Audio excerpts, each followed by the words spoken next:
The third book of Moses, called Leviticus. And the Lord called unto Moses, and spake unto him out of the tabernacle of the congregation, saying, Speak unto the children of Israel, and say unto them, If any man of you bring an offering unto the Lord, ye shall bring your offering of the cattle, even of the herd and of the flock. If his offering be a burnt sacrifice of the herd, let him offer a male without blemish. He shall offer it of his own voluntary will at the door of the tabernacle of the congregation before the Lord. And he shall put his hand upon the head of the burnt offering, and it shall be accepted of him, to make atonement for him. And he shall kill the bullock before the Lord, and the priests, and Aaron's sons shall bring the blood, and sprinkle it round about upon the altar that is by the door of the tabernacle of the congregation. And he shall flay the burnt offering, and cut it into pieces. And the sons of Aaron the priest shall put fire on the altar, and lay the wood in order upon the fire. And the priests, Aaron's sons, shall lay the parts, the head, and the fat, in order upon the wood that is on the fire which is upon the altar. But his inwards and his legs shall he wash in water, and the priest shall burn all on the altar, to be a burnt sacrifice, an offering made by fire, of a sweet savour unto the Lord. And if his offering be of the flocks, namely, of the sheep or of the goats, for a burnt sacrifice, he shall bring it a male without blemish, and he shall kill it on the side of the altar northward before the Lord. And the priests, Aaron's sons, shall sprinkle his blood round about upon the altar. And he shall cut it into pieces, with his head and his fat, and the priest shall lay them in order upon the wood that is on the fire which is upon the altar. But he shall wash the inwards and the legs with water, and the priest shall bring it all and burn it upon the altar. It is a burnt sacrifice, an offering made by fire, of a sweet savour unto the Lord. And if the burnt sacrifice for his offering to the Lord be of fowls, then he shall bring his offering of turtle doves or of young pigeons.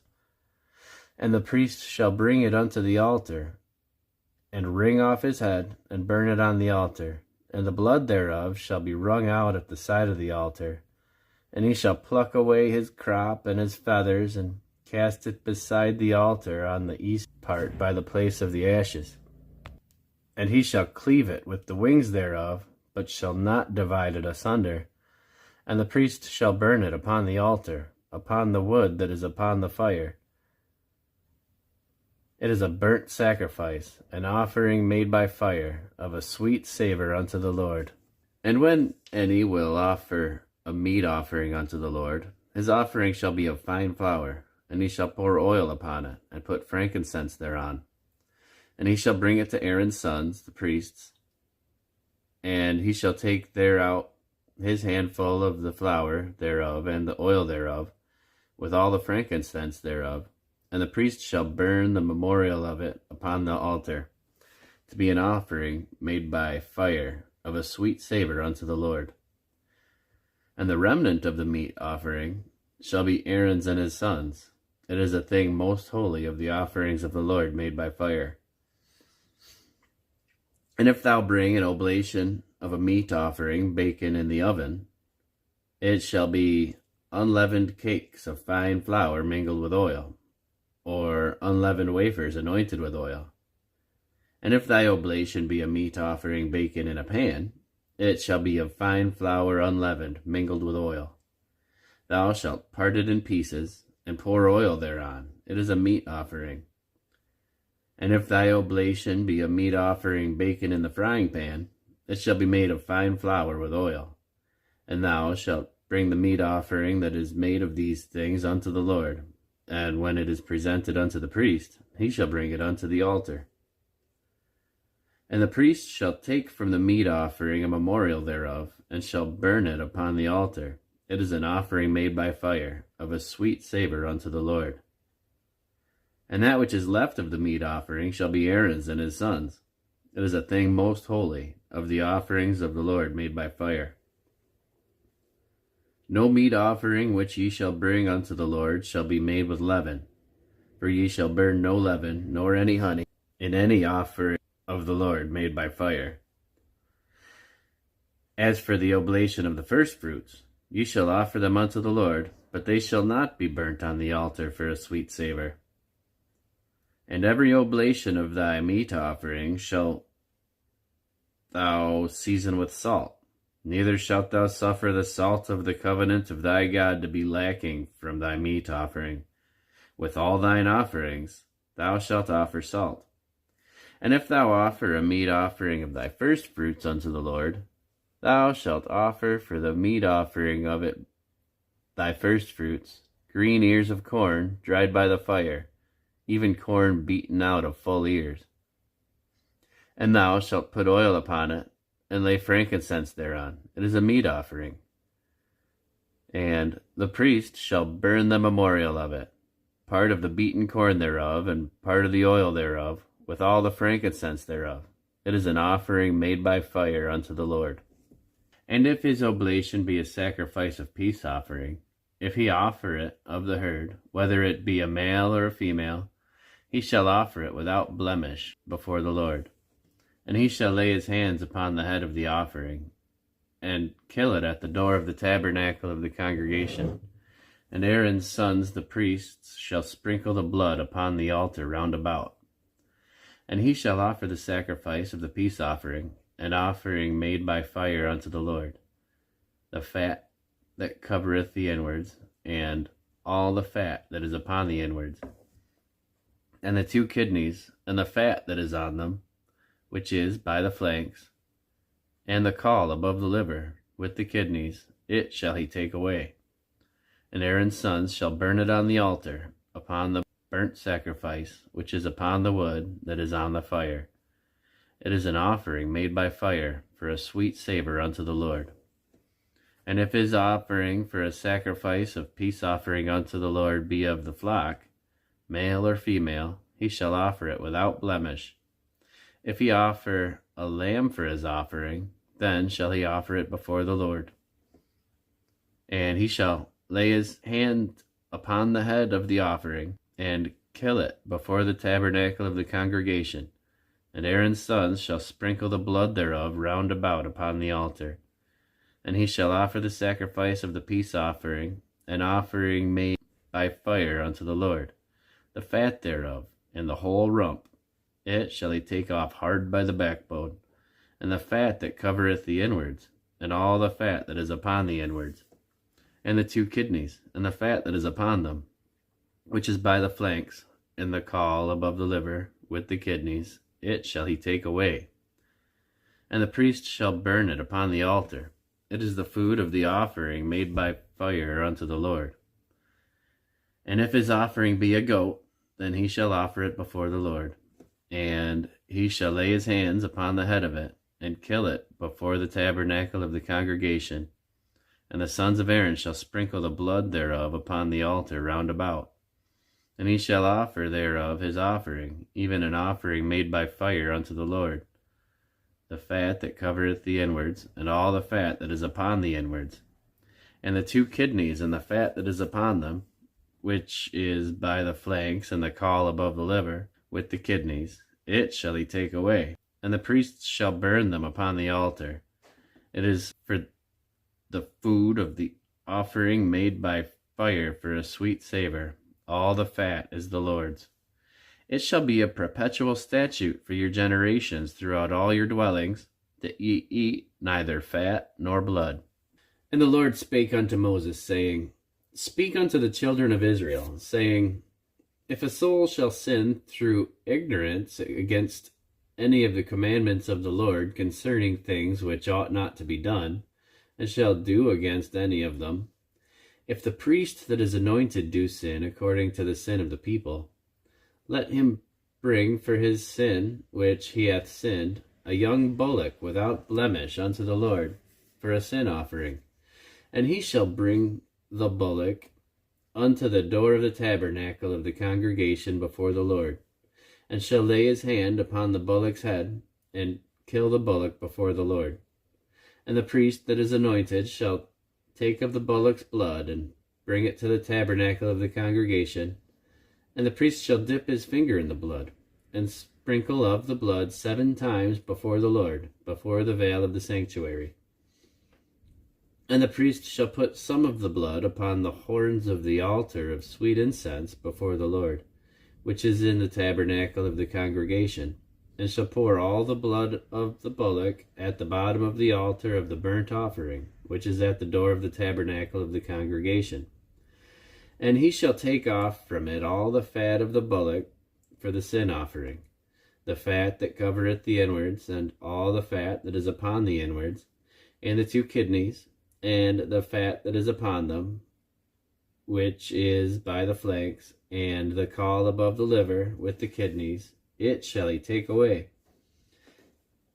as it was taken away off from the bullock of the sacrifice of the peace offerings. And the priest shall burn them upon the altar of the burnt offering. And the skin of the bullock, and all his flesh, with his head, and with his legs, and his inwards, and his dung, even the whole bullock shall be carried forth without the camp unto a clean place, where the ashes are poured out, and burn him on the wood with fire, where the ashes are poured out shall he be burned.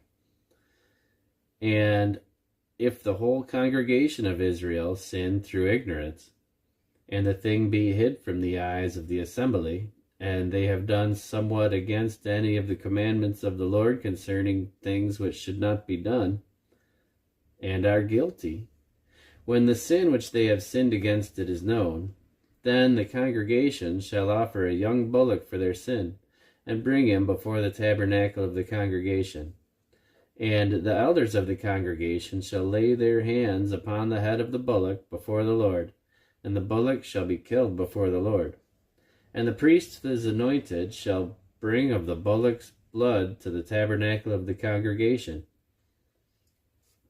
And the priest shall dip his finger in some of the blood, and sprinkle it 7 times before the Lord, even before the veil. And he shall put some of the blood upon the horns of the altar, which is before the Lord, that is, in the tabernacle of the congregation, and shall pour out all the blood at the bottom of the altar of the burnt offering, which is at the door of the tabernacle of the congregation. And he shall take all his fat from him, and burn it upon the altar. And he shall do with the bullock as he did with the bullock for a sin offering, so shall he do with this. And the priest shall make an atonement for them, and it shall be forgiven them. And he shall carry forth the bullock without the camp, and burn him as he burned the first bullock. It is a sin offering for the congregation.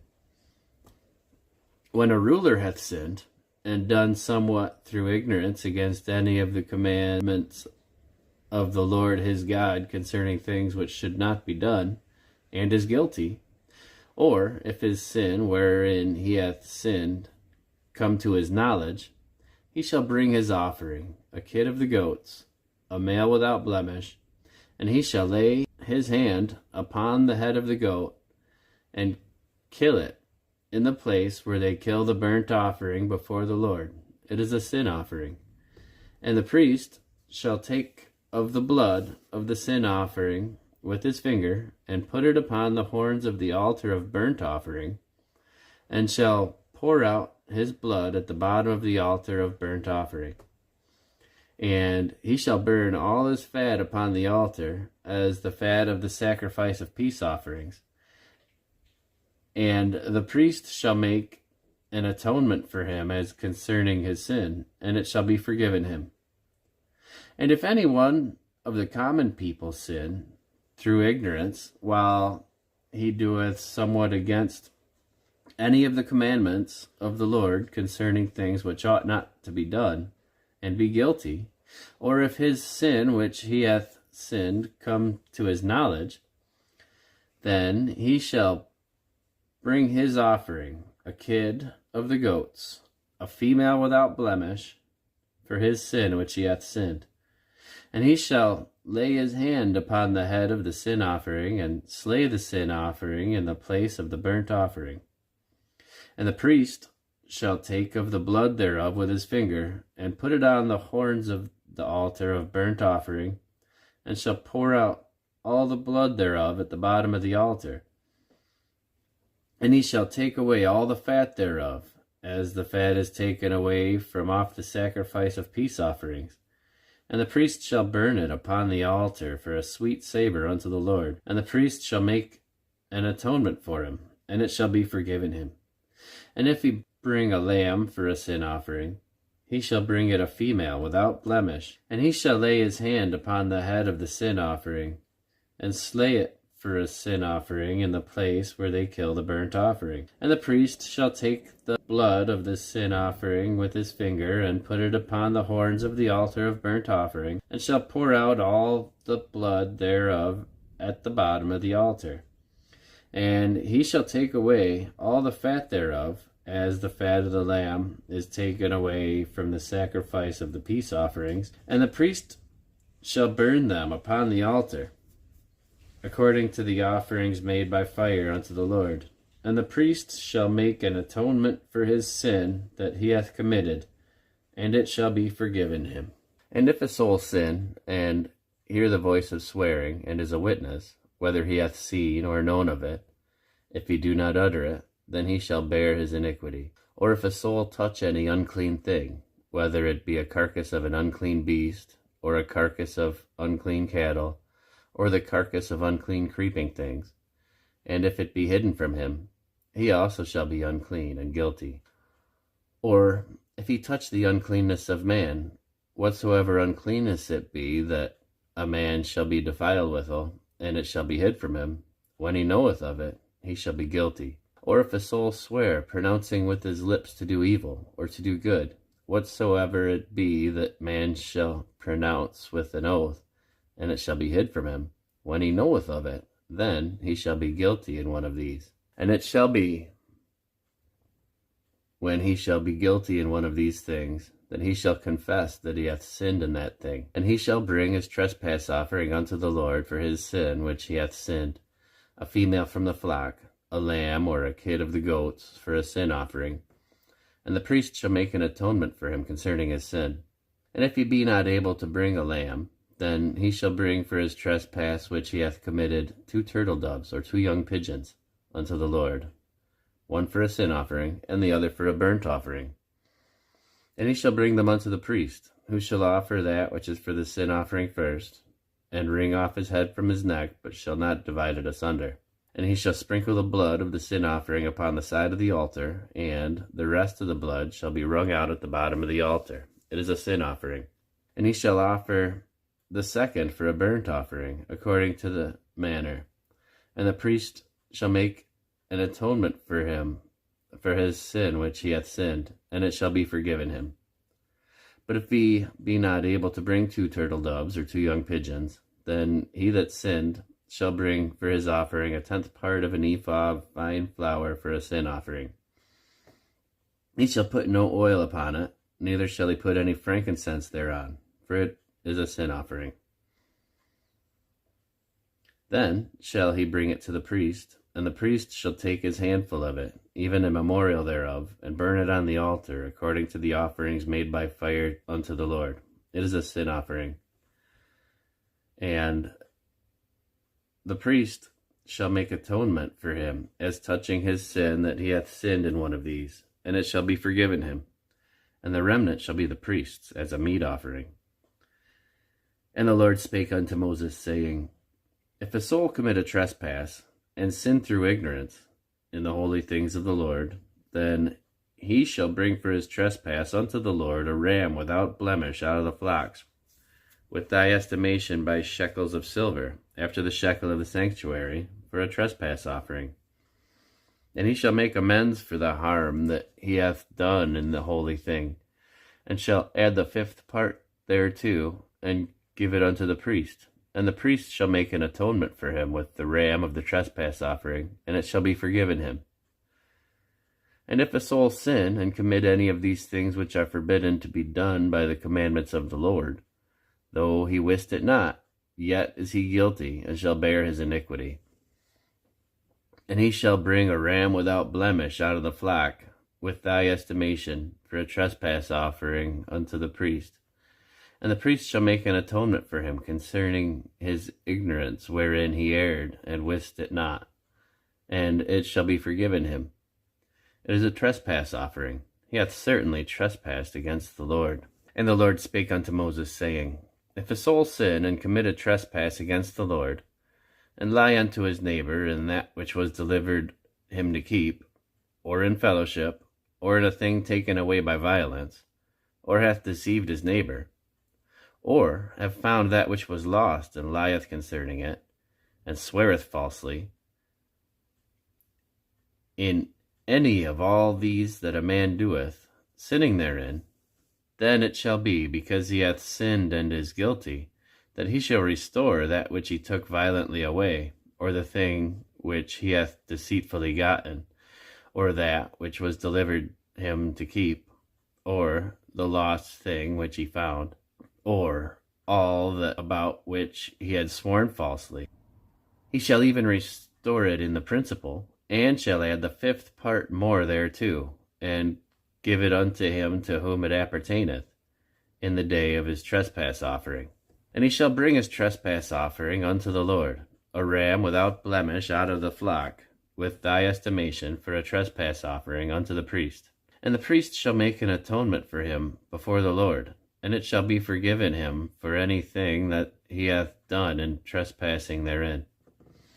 And the Lord spake unto Moses, saying, Command Aaron and his sons, saying, This is the law of the burnt offering.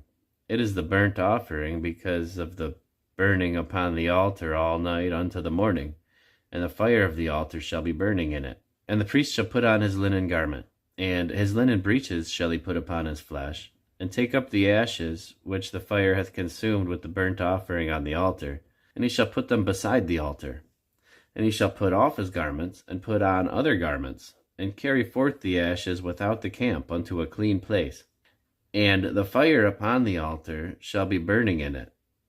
It shall not be put out, and the priest shall burn wood on it every morning, and lay the burnt offering in order upon it, and he shall burn thereon the fat of the peace offerings. The fire shall be ever burning upon the altar, it shall never go out. And this is the law of the meat offering.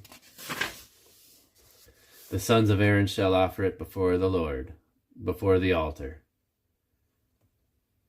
And he shall take of it his handful of the flour of the meat offering, and of the oil thereof, and all the frankincense which is upon the meat offering, and shall burn it upon the altar for a sweet savour, even the memorial of it unto the Lord. And the remainder thereof shall Aaron and his sons eat. With unleavened bread shall it be eaten in the holy place. In the court of the tabernacle of the congregation they shall eat it. It shall not be baken with leaven. I have given it unto them for their portion of my offerings made by fire. It is most holy, as is the sin offering, and as the trespass offering. All the males among the children of Aaron shall eat of it. It shall be a statute forever in your generations concerning the offerings of the Lord made by fire. Every one that toucheth them shall be holy. And the Lord spake unto Moses, saying, This is the offering of Aaron and of his sons, which they shall offer unto the Lord in the day when he is anointed. The 10th part of an ephah of fine flour for a meat offering, perpetual, half of it in the morning, and half thereof at night. In a pan it shall be made with oil, and when it is baken, thou shalt bring it in. And the baken pieces of the meat offering shalt thou offer for a sweet savour unto the Lord. And the priest of his sons that is anointed in his stead shall offer it. It is a statute forever unto the Lord. It shall be wholly burnt. For every meat offering for the priest shall be wholly burnt. It shall not be eaten. And the Lord spake unto Moses, saying, Speak unto Aaron and unto his sons, saying, This is the law of the sin offering. In the place where the burnt offering is killed shall the sin offering be killed before the Lord. It is most holy.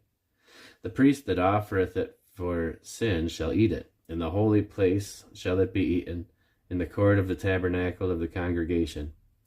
Whatsoever shall touch the flesh thereof shall be holy.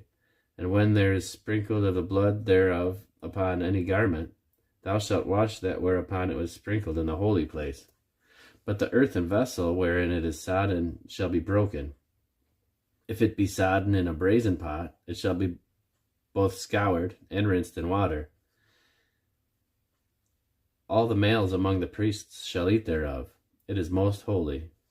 And no sin offering, whereof any of the blood is brought into the tabernacle of the congregation to reconcile withal in the holy place, shall be eaten. It shall be burnt in the fire. Likewise, this is the law of the trespass offering. It is most holy. In a place where they kill the burnt offering, shall they kill the trespass offering, and the blood thereof shall he sprinkle round about upon the altar. And he shall offer of it all the fat thereof, the rump and the fat that covereth the inwards, and the 2 kidneys, and the fat that is on them, which is by the flanks, and the caul that is above the liver, and with the kidneys it shall he take away. And the priest shall burn them upon the altar for an offering made by fire unto the Lord. It is a trespass offering. Every male among the priests shall eat thereof, and it shall be eaten in the holy place. It is most holy.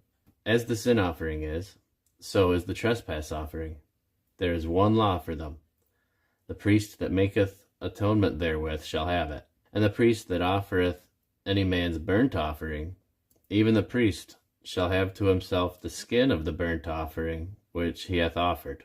And all the meat offering that is baken in the oven, and all that is dressed in the frying pan, and in the pan, shall be the priest's that offereth it.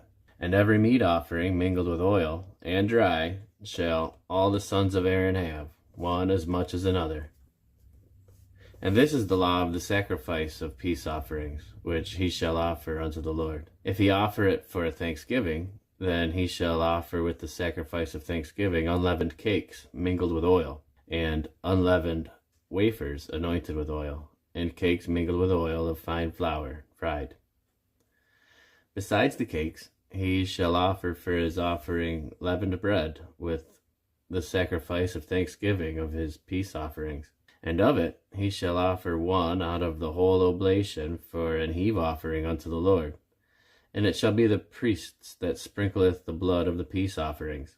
And the flesh of the sacrifice of his peace offerings for thanksgiving shall be eaten the same day as it was offered. He shall not leave any of it until the morning. But if the sacrifice of his offering be a vow or a voluntary offering, it shall be eaten the same day that he offereth his sacrifice, and on the morrow. Also the remainder of it shall be eaten. But the remainder of the flesh of the sacrifice on the 3rd day shall be burnt with fire. If any of the flesh of the sacrifice of his peace offering be eaten at all on the 3rd day, it shall not be accepted, neither shall it be imputed unto him that offereth it. It shall be an abomination, and the soul that eateth of it shall bear his iniquity. And the flesh that toucheth any unclean thing shall not be eaten. It shall be burnt with fire.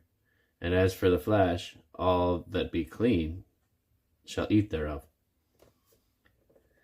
But the soul that eateth of the flesh of the sacrifice of peace offerings that pertaineth unto the Lord, having his uncleanness upon him, even that soul shall be cut off from his people. Moreover, the soul that shall touch any unclean beast, or any abominable unclean thing, and eat of the flesh of the sacrifice of peace offerings, which pertain unto the Lord, even that soul shall be cut off from his people. And the Lord spake unto Moses, saying, Speak unto the children of Israel, saying, Ye shall eat no manner of fat of ox, or of sheep, or of goat, and the fat of the beast that dieth of itself, and the fat of that which is torn with beasts, may be used in any other use, but ye shall in no wise eat of it. For whosoever eateth the fat of the beast, of which men offer an offering made by fire unto the Lord, even the soul that eateth of it shall be cut off from his people. Moreover, ye shall eat no manner of blood, whether it be of fowl or of beast, in any of your dwellings. Whatsoever soul it be that eateth any manner of blood, even that soul shall be cut off from his people.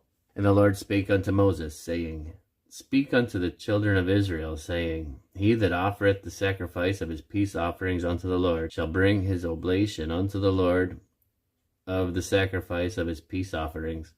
His own hands shall bring the offerings of the Lord made by fire, the fat with the breast, it shall he bring, that the breast may be waved for a wave offering before the Lord. And the priest shall burn the fat upon the altar, but the breast shall be Aaron's and his sons. And the right shoulder shall ye give unto the priest for an heave offering of the sacrifices of your peace offerings. He among the sons of Aaron that offereth the blood of the peace offerings and the fat shall have the right shoulder for his part. For the wave breast and the heave shoulder have I taken of the children of Israel from off the sacrifices of their peace offerings, and I have given them unto Aaron the priest, and unto his sons, as a statute forever among the children of Israel. This is the portion of the anointing of Aaron, and of the anointing of his sons, out of the offerings of the Lord made by fire, in the day when he presented them to minister unto the Lord in the priest's office, which the Lord commanded to be given them of the children of Israel, in the day that he anointed them by a statute forever throughout their generations. This is the law of the burnt offering, of the meat offering, and of the sin offering, and of the trespass offering, and of the consecrations, and of the sacrifices of the peace offerings, which the Lord commanded Moses in Mount Sinai, in the day that he commanded the children of Israel to offer their oblations unto the Lord in the wilderness of Sinai. And the Lord spake unto Moses, saying, Take Aaron and his sons with him, and the garments, and the anointing oil, and a bullock for a sin offering, and 2 rams, and a basket of unleavened bread. And gather thou all the congregation together unto the door of the tabernacle of the congregation. And Moses did as the Lord commanded him. And the assembly was gathered together unto the door of the tabernacle of the congregation. And Moses said unto the congregation, This is the thing which the Lord commanded to be done. And Moses brought Aaron and his sons, and washed them with water. And he put upon him the coat, and girded him with the girdle, and clothed him with the robe, and put the ephod upon him, and girded him with the curious girdle of the ephod, and bounded unto him therewith. And he put the breastplate upon him. Also he put in the breastplate the Urim and the Thummim. And he put the mitre upon his head. Also upon the mitre, even upon the forefront, did he put the golden plate, the holy crown, as the Lord commanded Moses. And Moses took the anointing oil, and anointed the tabernacle, and all that was therein, and sanctified them. And he sprinkled thereof upon the altar 7 times, and anointed the altar and all his vessels, both the laver and his foot, to sanctify them. And he poured of the anointing oil upon Aaron's head, and anointed him, to sanctify him. And Moses brought Aaron's sons, and put coats upon them, and girded them with girdles, and put bonnets upon them, as the Lord commanded Moses. And he brought the bullocks for the sin offering. And Aaron and his sons laid their hands upon the head of the bullock for the sin offering, and he slew it. And Moses took the blood, and put it upon the horns of the altar round about with his finger, and purified the altar, and poured the blood at the bottom of the altar, and sanctified it, to make reconciliation upon it. And he took all the fat that was upon the inwards, and the caul above the liver, and the 2 kidneys, and their fat, and Moses burned it upon the altar. But the bullock, and his hide, his flesh, and his dung, he burnt with fire without the camp, as the Lord commanded Moses. And he brought the ram for the burnt offering, and Aaron and his sons laid their hands upon the head of the ram. And he killed it, and Moses sprinkled the blood upon the altar round about. And he cut the ram into pieces, and Moses burnt the head, and the pieces, and the fat. And he washed the inwards and the legs in water, and Moses burnt the whole ram upon the altar. It was a burnt sacrifice for a sweet savor, and an offering made by fire unto the Lord, as the Lord commanded Moses. And he brought the other ram, the ram of consecration, and Aaron and his sons laid their hands upon the head of the ram, and he slew it. And Moses took of the blood of it, and put it upon the tip of Aaron's right ear, and upon the thumb of his right hand, and upon the great toe of his right foot. And he brought Aaron's sons, and Moses put of the blood upon the tip of their right ear, and upon the thumbs of their right hands, and upon the great toes of their right feet. And Moses sprinkled the blood upon the altar round about. And he took the fat, and the rump, and all the fat that was upon the inwards, and the caul above the liver, and the 2 kidneys, and their fat, and the right shoulder. And out of the basket of unleavened bread that was before the Lord, he took 1 unleavened cake, and a cake of oiled bread, and 1 wafer, and put them on the fat, and upon the right shoulder. And he put all upon Aaron's hands, and upon his sons' hands, and waved them for a wave offering before the Lord. And Moses took them from off their hands, and burnt them on the altar upon the burnt offering. They were consecrations for a sweet savor. It is an offering made by fire unto the Lord. And Moses took the breast, and waved it for a wave offering before the Lord. For of the ram of consecration it was Moses' part, as the Lord commanded Moses.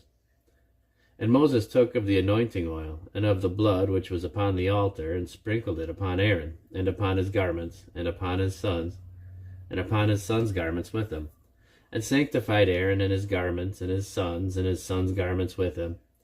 And Moses said unto Aaron and unto his sons, Boil the flesh at the door of the tabernacle of the congregation, and there eat it with the bread that is in the basket of consecrations, as I commanded, saying, Aaron and his sons shall eat it.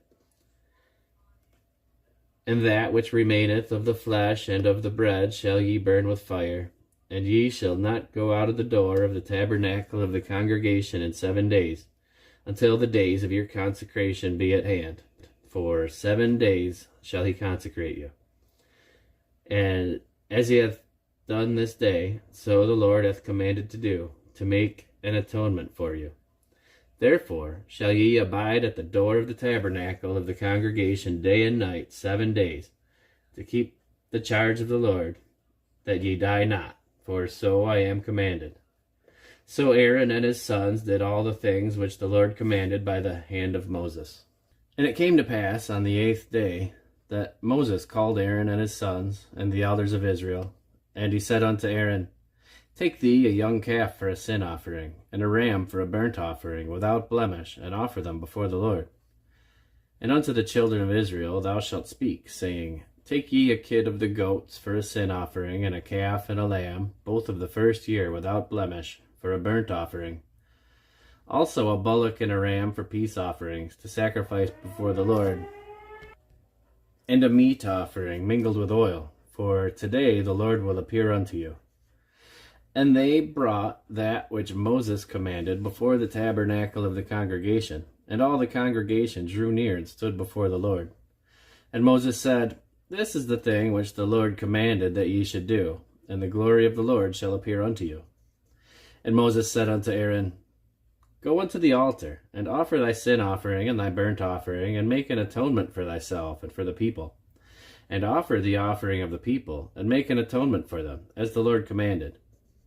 Aaron therefore went unto the altar, and slew the calf of the sin offering, which was for himself. And the sons of Aaron brought the blood unto him, and he dipped his finger in the blood, and put it upon the horns of the altar, and poured out the blood at the bottom of the altar. But the fat, and the kidneys, the caul above the liver, of the sin offering, he burnt upon the altar, as the Lord commanded Moses. And the flesh and the hide he burnt with fire without the camp. And he slew the burnt offering, as Aaron's sons presented unto him the blood, which he sprinkled round about upon the altar. And they presented the burnt offering unto him, with the pieces thereof, and the head, and he burnt them upon the altar. And he did wash the inwards and the legs, and burnt them upon the burnt offering on the altar. And he brought the people's offering, and took the goat, which was the sin offering for the people, and slew it, and offered it for sin, as the first. And he brought the burnt offering, and offered it according to the manner. And he brought the meat offering, and took a handful thereof, and burnt it upon the altar, besides the burnt sacrifice of the morning. He slew also the bullock and the ram for a sacrifice of peace offerings, which was for the people. And Aaron's sons presented unto him the blood, which he sprinkled upon the altar round about. And the fat of the bullock and of the ram, the rump, and that which covereth the inwards, and the kidney, and the caul above the liver. And they put the fat upon the breasts, and he burnt the fat upon the altar. And the breasts and the right shoulder Aaron waved for a wave offering before the Lord, as Moses commanded. And Aaron lifted up his hand toward the people, and blessed them, and came down from offering the sin offering, and the burnt offering, and peace offerings. And Moses and Aaron went into the tabernacle of the congregation, and came out, and blessed the people, and the glory of the Lord appeared unto all the people. And there came a fire out from before the Lord, and consumed upon the altar the burnt offering and the fat, which when all the people saw, they shouted, and fell on their faces. And Nadab and Abihu, the sons of Aaron, took either of them his censer, and put fire therein, and put incense thereon, and offered strange fire before the Lord, which he commanded them not. And there went out fire from the Lord, and devoured them, and they died before the Lord. Then Moses said unto Aaron, This is it that the Lord spake, saying, I will be sanctified in them that come nigh me, and before all the people I will be glorified. And Aaron held his peace. And Moses called Mishael and Elzaphan, the sons of Uzziel, the uncle of Aaron, and said unto them, Come near, carry your brethren from before the sanctuary out of the camp. So they came near, and carried them in their coats out of the camp, as Moses had said. And Moses said unto Aaron, and unto Eleazar, and unto Ithamar his sons, Uncover not your heads, neither rend your clothes, lest ye die, and lest wrath come upon all the people. But let your brethren, the whole house of Israel, bewail the burning which the Lord hath kindled. And ye shall not go out from the door of the tabernacle of the congregation, lest ye die, for the anointing oil of the Lord is upon you. And they did according to the word of Moses. And the Lord spake unto Aaron, saying, Do not drink wine or strong drink, thou nor thy sons with thee, when ye go into the tabernacle of the congregation, lest ye die. And it shall be a statute forever throughout your generations, and that ye may put differences between holy and unholy, and between unclean and clean, and that ye may teach the children of Israel all the statutes which the Lord hath spoken unto them by the hand of Moses. And Moses spake unto Aaron, and unto Eleazar, and unto Ithamar, his sons that were left, Take the meat offering that remaineth of the offerings of the Lord made by fire, and eat it without leaven beside the altar, for it is most holy. And ye shall eat it in the holy place, because it is thy due, and thy sons' due, of the sacrifices of the Lord made by fire, for so I am commanded. And the wave breast and the heaved shoulder shall ye eat in a clean place, thou and thy sons and thy daughters with thee, for they be thy due, and thy sons' due, which are given out of the sacrifices of peace offerings of the children of Israel. The heaved shoulder and the wave breast shall they bring, with the offerings made by fire of the fat, to wave it for a wave offering before the Lord. And it shall be thine, and thy sons with thee, by a statute forever, as the Lord hath commanded. And Moses diligently sought the goat of the sin offering, and behold, it was burnt. And he was angry with Eleazar and Ithamar, the sons of Aaron, which were left alive, saying, Wherefore have ye not eaten the sin offering in the holy place, seeing it is most holy, and God hath given it to you to bear the iniquity of the congregation, to make atonement for them before the Lord? Behold, the blood of it was not brought in within the holy place. Ye should indeed have eaten it in the holy place, as I commanded. And Aaron said unto Moses, Behold, this day have they offered their sin offering and their burnt offering before the Lord, and such things have befallen me. And if I had eaten the sin offering today, should it have been accepted in the sight of the Lord? And Moses heard that, and he was content.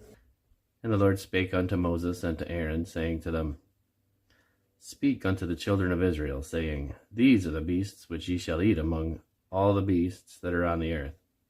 Whatsoever parteth the hoof, and is cloven-footed, and cheweth the cud among the beasts, that shall ye eat.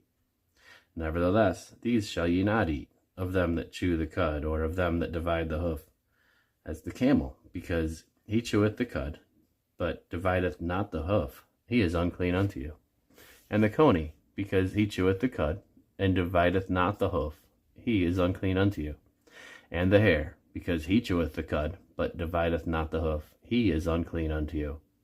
And the swine, though he divideth the hoof, and be cloven-footed, yet he cheweth not the cud, he is unclean unto you. Of their flesh shall ye not eat, and their carcass shall ye not touch, they are unclean to you. These shall ye eat of all that are in the waters, whatsoever hath fins and scales in the waters, in the seas, and in the rivers, them shall ye eat. And all that have not fins nor scales in the seas and in the rivers, of all that move in the waters, and any living thing which is in the waters, they shall be an abomination unto you. They shall even be an abomination unto you. Ye shall not eat of their flesh, but ye shall have their carcasses in abomination.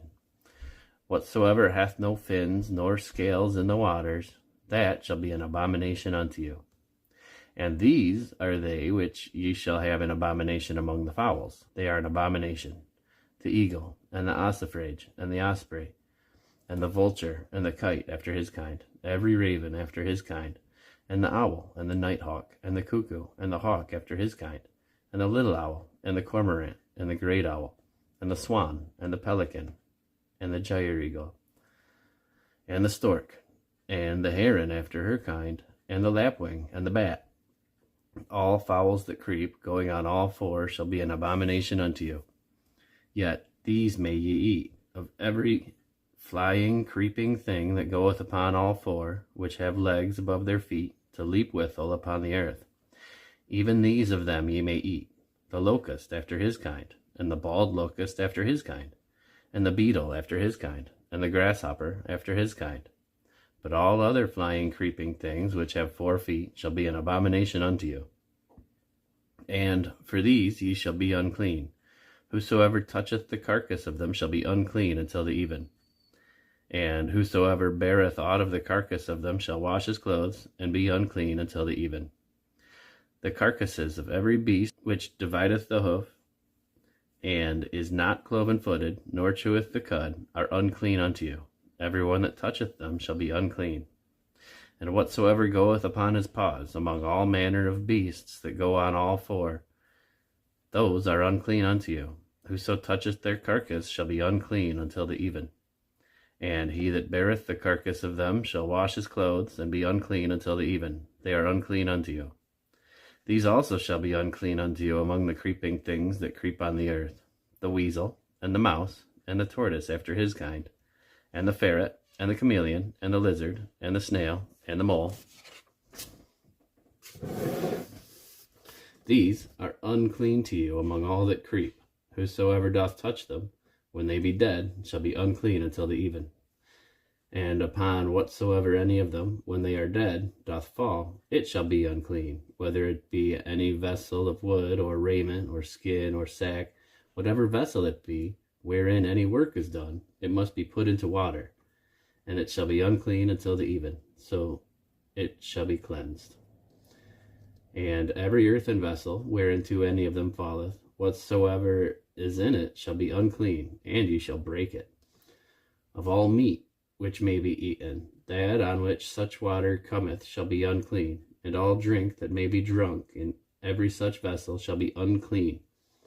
And every thing whereupon any part of their carcass falleth, it shall be unclean, whether it be oven, or ranges for pots, they shall be broken down, for they are unclean, and shall be unclean unto you. Nevertheless, a fountain or pit, wherein there is plenty of water, shall be clean, but that which toucheth their carcass shall be unclean. And if any part of their carcass fall upon any sowing seed which is to be sown, it shall be clean. But if any water be put on the seed, and any part of the carcass fall thereon, it shall be unclean unto you. And if any beast of which ye may eat die, he that toucheth the carcass thereof shall be unclean until the even.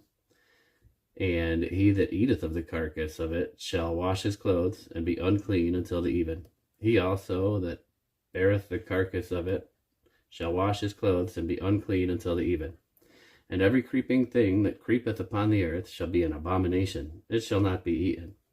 Whatsoever goeth upon the belly, and whatsoever goeth upon all four, or whatsoever hath more feet among all the creeping things that creep upon the earth, them shall ye not eat, for they are an abomination.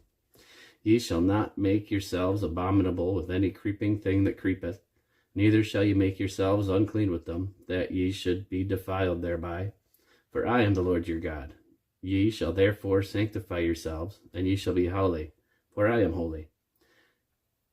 Neither shall ye defile yourselves with any manner of creeping thing that creepeth upon the earth. For I am the Lord that bringeth you up out of the land of Egypt, to be your God. Ye shall therefore be holy, for I am holy.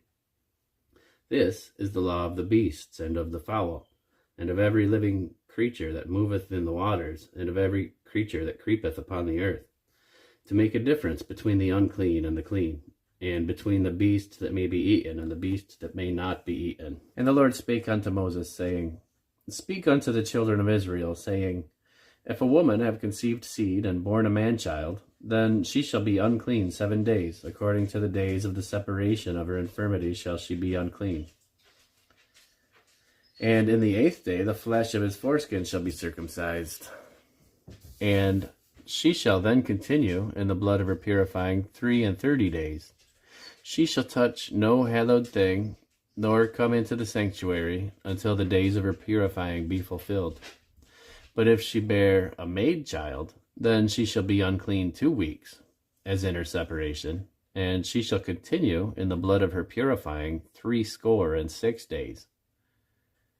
And when the days of her purifying are fulfilled, for a son, or for a daughter, she shall bring a lamb of the first year for a burnt offering, and a pigeon or a turtle dove for a sin offering, unto the door of the tabernacle of the congregation, unto the priest, who shall offer it before the Lord, and make an atonement for her, and she shall be cleansed from the issue of her blood.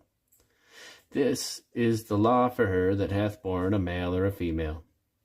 And if she be not able to bring a lamb, then she shall bring 2 turtles or 2 young pigeons, the one for a burnt offering, and the other for a sin offering. And the priest shall make an atonement for her, and she shall be clean. And the Lord spake unto Moses and Aaron, saying, When a man shall have in the skin of his flesh a rising, a scab, or a bright spot, and it be in the skin of his flesh like the plague of leprosy, then he shall be brought unto Aaron the priest, or unto one of his sons the priests.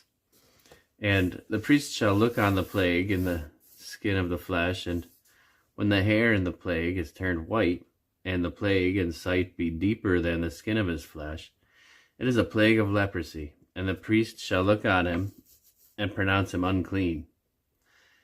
If the bright spot be white in the skin of his flesh, and in sight be not deeper than the skin, and the hair thereof be not turned white, then the priest shall shut him up that hath the plague 7 days.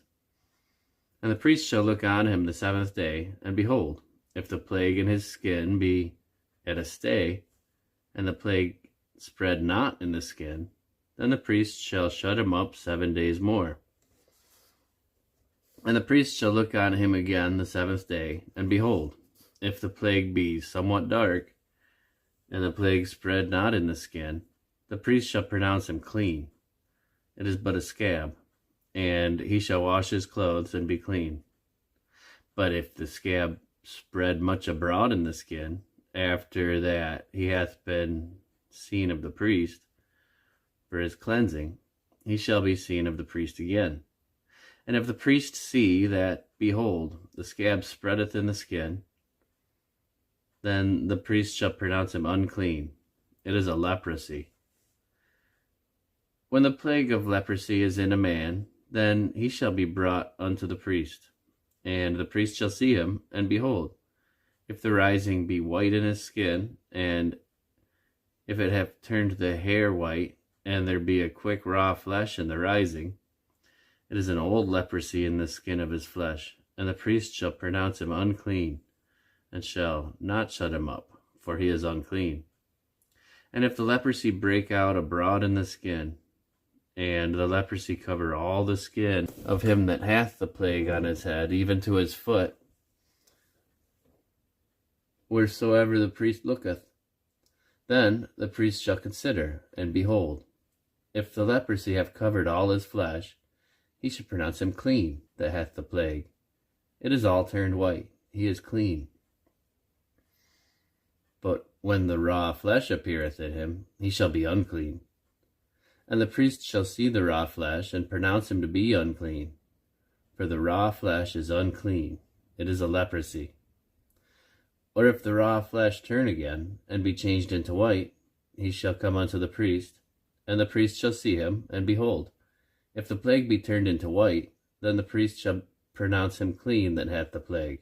He is clean. The flesh also, in which, even in the skin thereof, was a boil, and is healed, and in the place of the boil there be a white rising, or a bright spot, white and somewhat reddish, and it be showed to the priest. And if, when the priest seeth it, behold, it be in sight lower than the skin, and the hair thereof be turned white, the priest shall pronounce him unclean. It is a plague of leprosy broken out of the boil. But if the priest look on it, and behold, there be no white hairs therein, and if it be not lower than the skin, but be somewhat dark, then the priest shall shut him up 7 days. And if it spread much abroad in the skin, and the priest shall pronounce him unclean, it is a plague. But if the bright spot stay in his place, and spread not, it is a burning boil, and the priest shall pronounce him clean. Or if there be any flesh in the skin whereof there is a hot burning, and the quick flesh that burneth have a white bright spot, somewhat reddish or white, then the priest shall look upon it, and behold, if the hair in the bright spot is turned white, and it be in sight deeper than the skin, it is a leprosy broken out of the burning, wherefore the priest shall pronounce him unclean. It is the plague of leprosy. But if the priest look on it, and behold, there is no white hair in the bright spot, and it be no lower than the other skin, but be somewhat dark, then the priest shall shut him up 7 days. And the priest shall look upon him the 7th day, and if it be spread much abroad in the skin, then the priest shall pronounce him unclean. It is the plague of leprosy. And if the bright spot stay in his place, and spread not in the skin, but it be somewhat dark, it is a rising of the burning, and the priest shall pronounce him clean, for it is an inflammation of the burning. If a man or woman have a plague upon the head or the beard, then the priest shall see the plague, and behold, if it be in sight deeper than the skin, and there be in it a yellow thin hair, then the priest shall pronounce him unclean. It is a dry scall, even a leprosy upon the head or beard. And if the priest look on the plague of the scall, and behold, it be not in sight deeper than the skin, and that there is no black hair in it, then the priest shall shut him up that hath the plague of the scall 7 days. And in the 7th day the priest shall look on the plague, and behold, if the scall spread not, and there be no yellow hair, then the scall be not in sight deeper than the skin, he shall be shaven, but the scall shall he not shave. And the priest shall shut him up that hath the scall 7 days more. And in the 7th day the priest shall look on the scall, and behold, if the scall be not spread in the skin, nor be in sight deeper than the skin, then the priest shall pronounce him clean, and he shall wash his clothes, and be clean. But if the scall spread much in the skin after his cleansing, then the priest shall look on him, and behold, if the scall be spread in his skin, then the priest shall not seek for yellow hair. He is unclean. But if the scall be in his sight at a stay, and that there is black hair grown up therein, the scall is healed, he is clean, and the priest shall pronounce him clean. If a man or woman have in the skin of their flesh bright spots, even white bright spots, then the priest shall look, and behold, if the bright spots in the skin of their flesh be darkish white, it is a freckled spot that groweth in the skin, he is clean. And the man whose hair is fallen off his head, he is bald, yet he is clean. And he that hath his hair fallen off from the part of his head toward his face, he is forehead bald, yet he is clean. And if there be in the bald head or bald forehead a white reddish sore, it is a leprosy sprung up in his bald head or his bald forehead. Then the priest shall look upon it, and behold, if the rising of the sore be white reddish in his bald head or in his bald forehead, as the leprosy appeareth in the skin of the flesh, he is a leprous man, he is unclean. The priest shall pronounce him utterly unclean. His plague is in his head. And the leper in whom the plague is, his clothes shall be rent, and his head bare, and he shall put a covering upon his upper lip, and shall cry, Unclean, unclean. All the days wherein the plague shall be in him shall he be defiled. He is unclean, he shall dwell alone, without the camp shall his habitation be. The garment also that the plague of leprosy is in, whether it be a woolen garment or a linen garment, whether it be the warp or woof of linen or of woolen, whether in a skin or in anything made of skin, and if the plague be greenish or reddish in the garment, or in the skin, either in the warp or in the woof, or in anything of skin, it is a plague of leprosy, and shall be showed unto the priest. And the priest shall look upon the plague, and shut it up that hath the plague 7 days. And he shall look on the plague the 7th day. If the plague be spread in the garment, either in the warp or in the woof, or in a skin, or in any work that is made of skin, the plague is a fretting leprosy. It is unclean. He shall therefore burn that garment, whether warp or woof, in woolen or in linen, or in anything of skin wherein the plague is. For it is a fretting leprosy. It shall be burnt in the fire.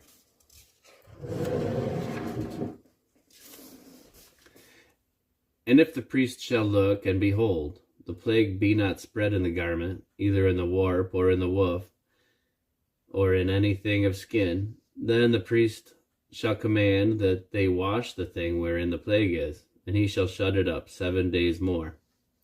And the priest shall look on the plague after that it is washed, and behold, if the plague have not changed his color, and the plague be not spread, it is unclean.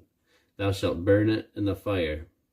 It is fret inward, whether it bear within or without. And if the priest look, and behold, the plague be somewhat dark after the washing of it, then he shall rend it out of the garment, or out of the skin, or out of the warp, or out of the woof.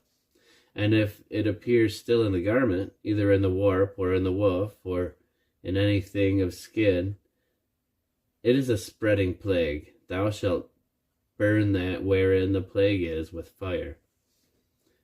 And the garment, either warp or woof, or whatsoever thing of skin it be, which thou shalt wash, if the plague be departed from them, then it shall be washed the 2nd time, and it shall be clean. This is the law of the plague of leprosy in a garment, or of woolen or linen, either in the warp or woof, or anything of skins, to pronounce it clean, or to pronounce it unclean. And the Lord spake unto Moses, saying, This shall be the law of the leper in the day of his cleansing. He shall be brought unto the priest, and the priest shall go forth out of the camp, and the priest shall look, and behold, if the plague of leprosy be healed in the leper, then shall the priest command to take for him that is to be cleansed 2 birds, alive and clean, and cedar wood, and scarlet, and hyssop. And the priest shall command that one of the birds be killed in an earthen vessel over running water. As for the living bird, he shall take it, and the cedar wood, and the scarlet, and the hyssop, and shall dip them, and the living bird, in the blood of the bird that was killed over the running water.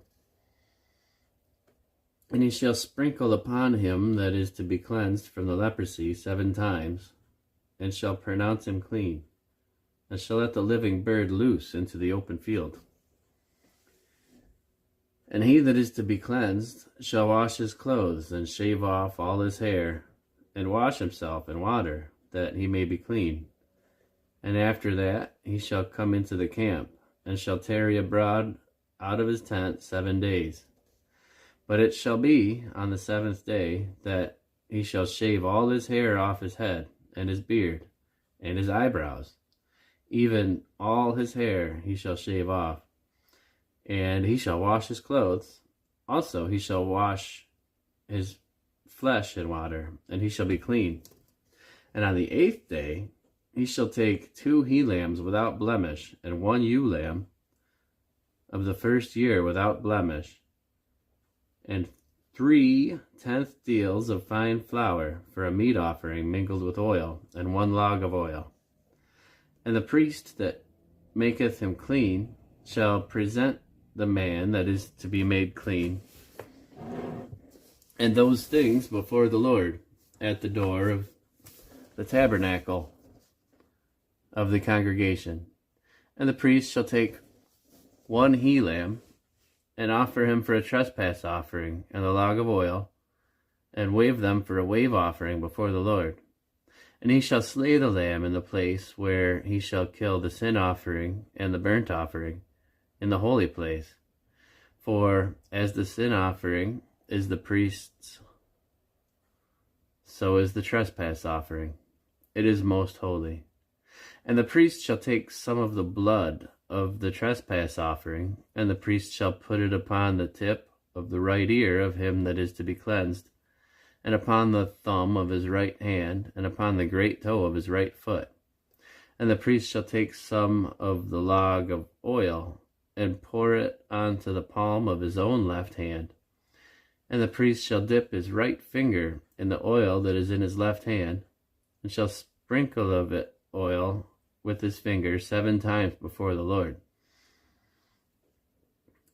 And of the rest of the oil that is in his hand shall the priest put on the tip of the right ear of him that is to be cleansed, and upon the thumb of his right hand, and upon the great toe of his right foot, upon the blood of the trespass offering. And the remnant of the oil that is in the priest's hand, he shall pour it upon the head of him that is to be cleansed, and the priest shall make an atonement for him before the Lord. And the priest shall offer the sin offering, and make an atonement for him that is to be cleansed from his uncleanness, and afterward he shall kill the burnt offering. And the priest shall offer the burnt offering and the meat offering upon the altar, and the priest shall make an atonement for him, and he shall be clean. And if he be poor, and cannot get so much, then he shall take 1 lamb for a trespass offering to be waved, and make an atonement for him, and 1/10 deal of fine flour mingled with oil for a meat offering, and a log of oil, and 2 turtle doves or 2 young pigeons, such as he is able to get. And the one shall be a sin offering, and the other a burnt offering. And he shall bring them on the 8th day for his cleansing unto the priest, unto the door of the tabernacle of the congregation before the Lord. And the priest shall take the lamb of the trespass offering and the log of oil, and the priest shall wave them for a wave offering before the Lord. And he shall kill the lamb of the trespass offering. And the priest shall take some of the blood of the trespass offering, and put it on the tip of the right ear of him that is to be cleansed, and upon the thumb of his right hand, and upon the great toe of his right foot. And the priest shall pour of the oil into the palm of his own left hand, and the priest shall sprinkle with his right finger some of the oil that is in the left hand 7 times before the Lord. And the priest shall put of the oil that is in his hand upon the tip of the right ear of him that is to be cleansed, and upon the thumb of his right hand, and upon the great toe of his right foot, upon the place of the blood of the trespass offering. And the rest of the oil that is in the priest's hand he shall put upon the head of him that is to be cleansed, to make an atonement for him before the Lord. And he shall offer one of the turtle doves, or of the young pigeons, such as he can get, even such as he is able to get, the one for a sin offering, and the other for a burnt offering, with the meat offering. And the priest shall make an atonement for him that is to be cleansed before the Lord. This is the law of him in whom is the plague of leprosy, whose hand is not able to get that which pertaineth to his cleansing. And the Lord spake unto Moses and unto Aaron, saying, When ye be come into the land of Canaan, which I give you for a possession, and I put the plague of leprosy in a house of the land of your possession, and he that owneth the house shall come and tell the priest, saying, It seemeth to me that there is, as it were, a plague in the house. Then the priest shall command that they empty the house before the priest go into it to see the plague, that all that is in the house be not made unclean. And afterward the priest shall go in to see the house, and he shall look on the house, and behold, if the plague be in the walls of the house, with hollow streaks, greenish or reddish, which inside are lower than the wall, then the priest shall go out of the house to the door of the house, and shut up the house 7 days. And the priest shall come again the 7th day, and shall look, and behold, if the plague be spread in the walls of the house, then the priest shall command that they take away the stones in which the plague is, and they shall cast them into an unclean place without the city.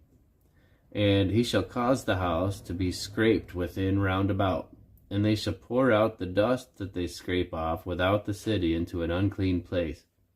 And they shall take other stones, and put them in the place of those stones, and he shall take other mortar, and shall plaster the house. And if the plague come again, and break out in the house, after that he hath taken away the stones, and after he hath scraped the house, and after it is plastered, then the priest shall come and look, and behold, if the plague be spread in the house, then it is a fretting leprosy in the house, it is unclean.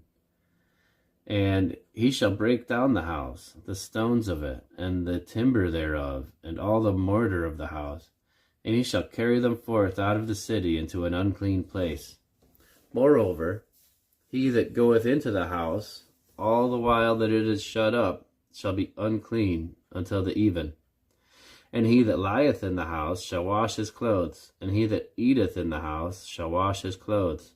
And if the priest shall come in, and look upon it, and behold, the plague hath not spread in the house, after the house was plastered, then the priest shall pronounce the house clean, because the plague is healed. And he shall take to cleanse the house 2 birds, and cedar wood, and scarlet, and hyssop. And he shall kill one of the birds in an earthen vessel over running water. And he shall take the cedar wood, and the hyssop, and the scarlet, and the living bird, and dip them in the blood of the slain bird, and in the running water, and sprinkle the house 7 times. And he shall cleanse the house with the blood of the bird, and with the running water, and with the living bird, and with the cedar wood, and with the hyssop, and with the scarlet. But he shall let go the living bird out of the city into the open fields, and make an atonement for this house, and it shall be clean. This is the law for all manner of plague of leprosy and scall, and for the leprosy of a garment, and of an house, and for a rising, and for a scab, and for a bright spot, to teach when it is unclean, and when it is clean. This is the law of leprosy. And the Lord spake unto Moses and to Aaron, saying, Speak unto the children of Israel, and say unto them, When any man hath a running issue out of his flesh, because of his issue he is unclean. And this shall be his uncleanness in his issue. whether his flesh run with the issue, or his flesh be stopped from the issue, it is his uncleanness. Every bed whereon he lieth that hath the issue is unclean, and every thing whereon he sitteth shall be unclean.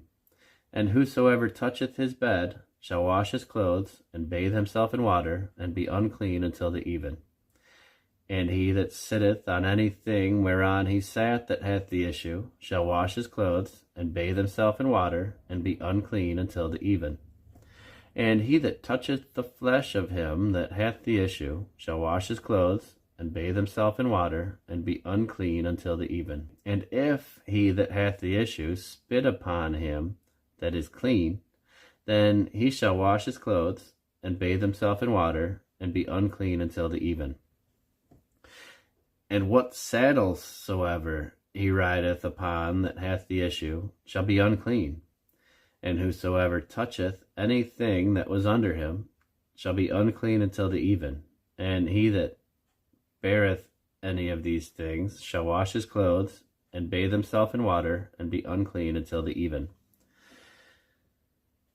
And whomsoever he toucheth that hath the issue, and hath not rinsed his hands in water, he shall wash his clothes, and bathe himself in water, and be unclean until the even. And the vessel of earth that he toucheth, which hath the issue, shall be broken, and every vessel of wood shall be rinsed in water. And when he that hath an issue is cleansed of his issue, then he shall number to himself 7 days for his cleansing, and wash his clothes, and bathe his flesh in running water, and shall be clean. And on the 8th day he shall take to him 2 turtle doves, or 2 young pigeons, and come before the Lord unto the door of the tabernacle of the congregation, and give them unto the priest. And the priest shall offer them, the one for a sin offering, and the other for a burnt offering. And the priest shall make an atonement for him before the Lord for his issue.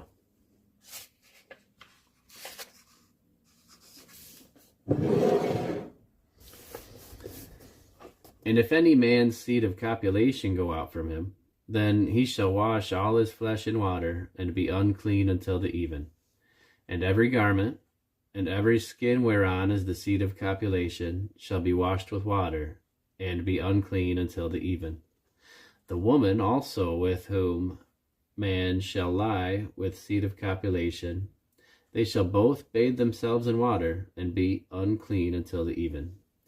And if a woman have an issue, and her issue in her flesh be blood, she shall be put apart 7 days, and whosoever toucheth her shall be unclean until the even. And everything that she lieth upon in her separation shall be unclean. Everything also she sitteth upon shall be unclean. And whosoever toucheth her bed shall wash his clothes, and bathe himself in water, and be unclean until the even. And whosoever toucheth anything that she sat upon shall wash his clothes, and bathe himself in water, and be unclean until the even. And if it be on her bed, or on anything whereon she sitteth, when he toucheth it, he shall be unclean until the even.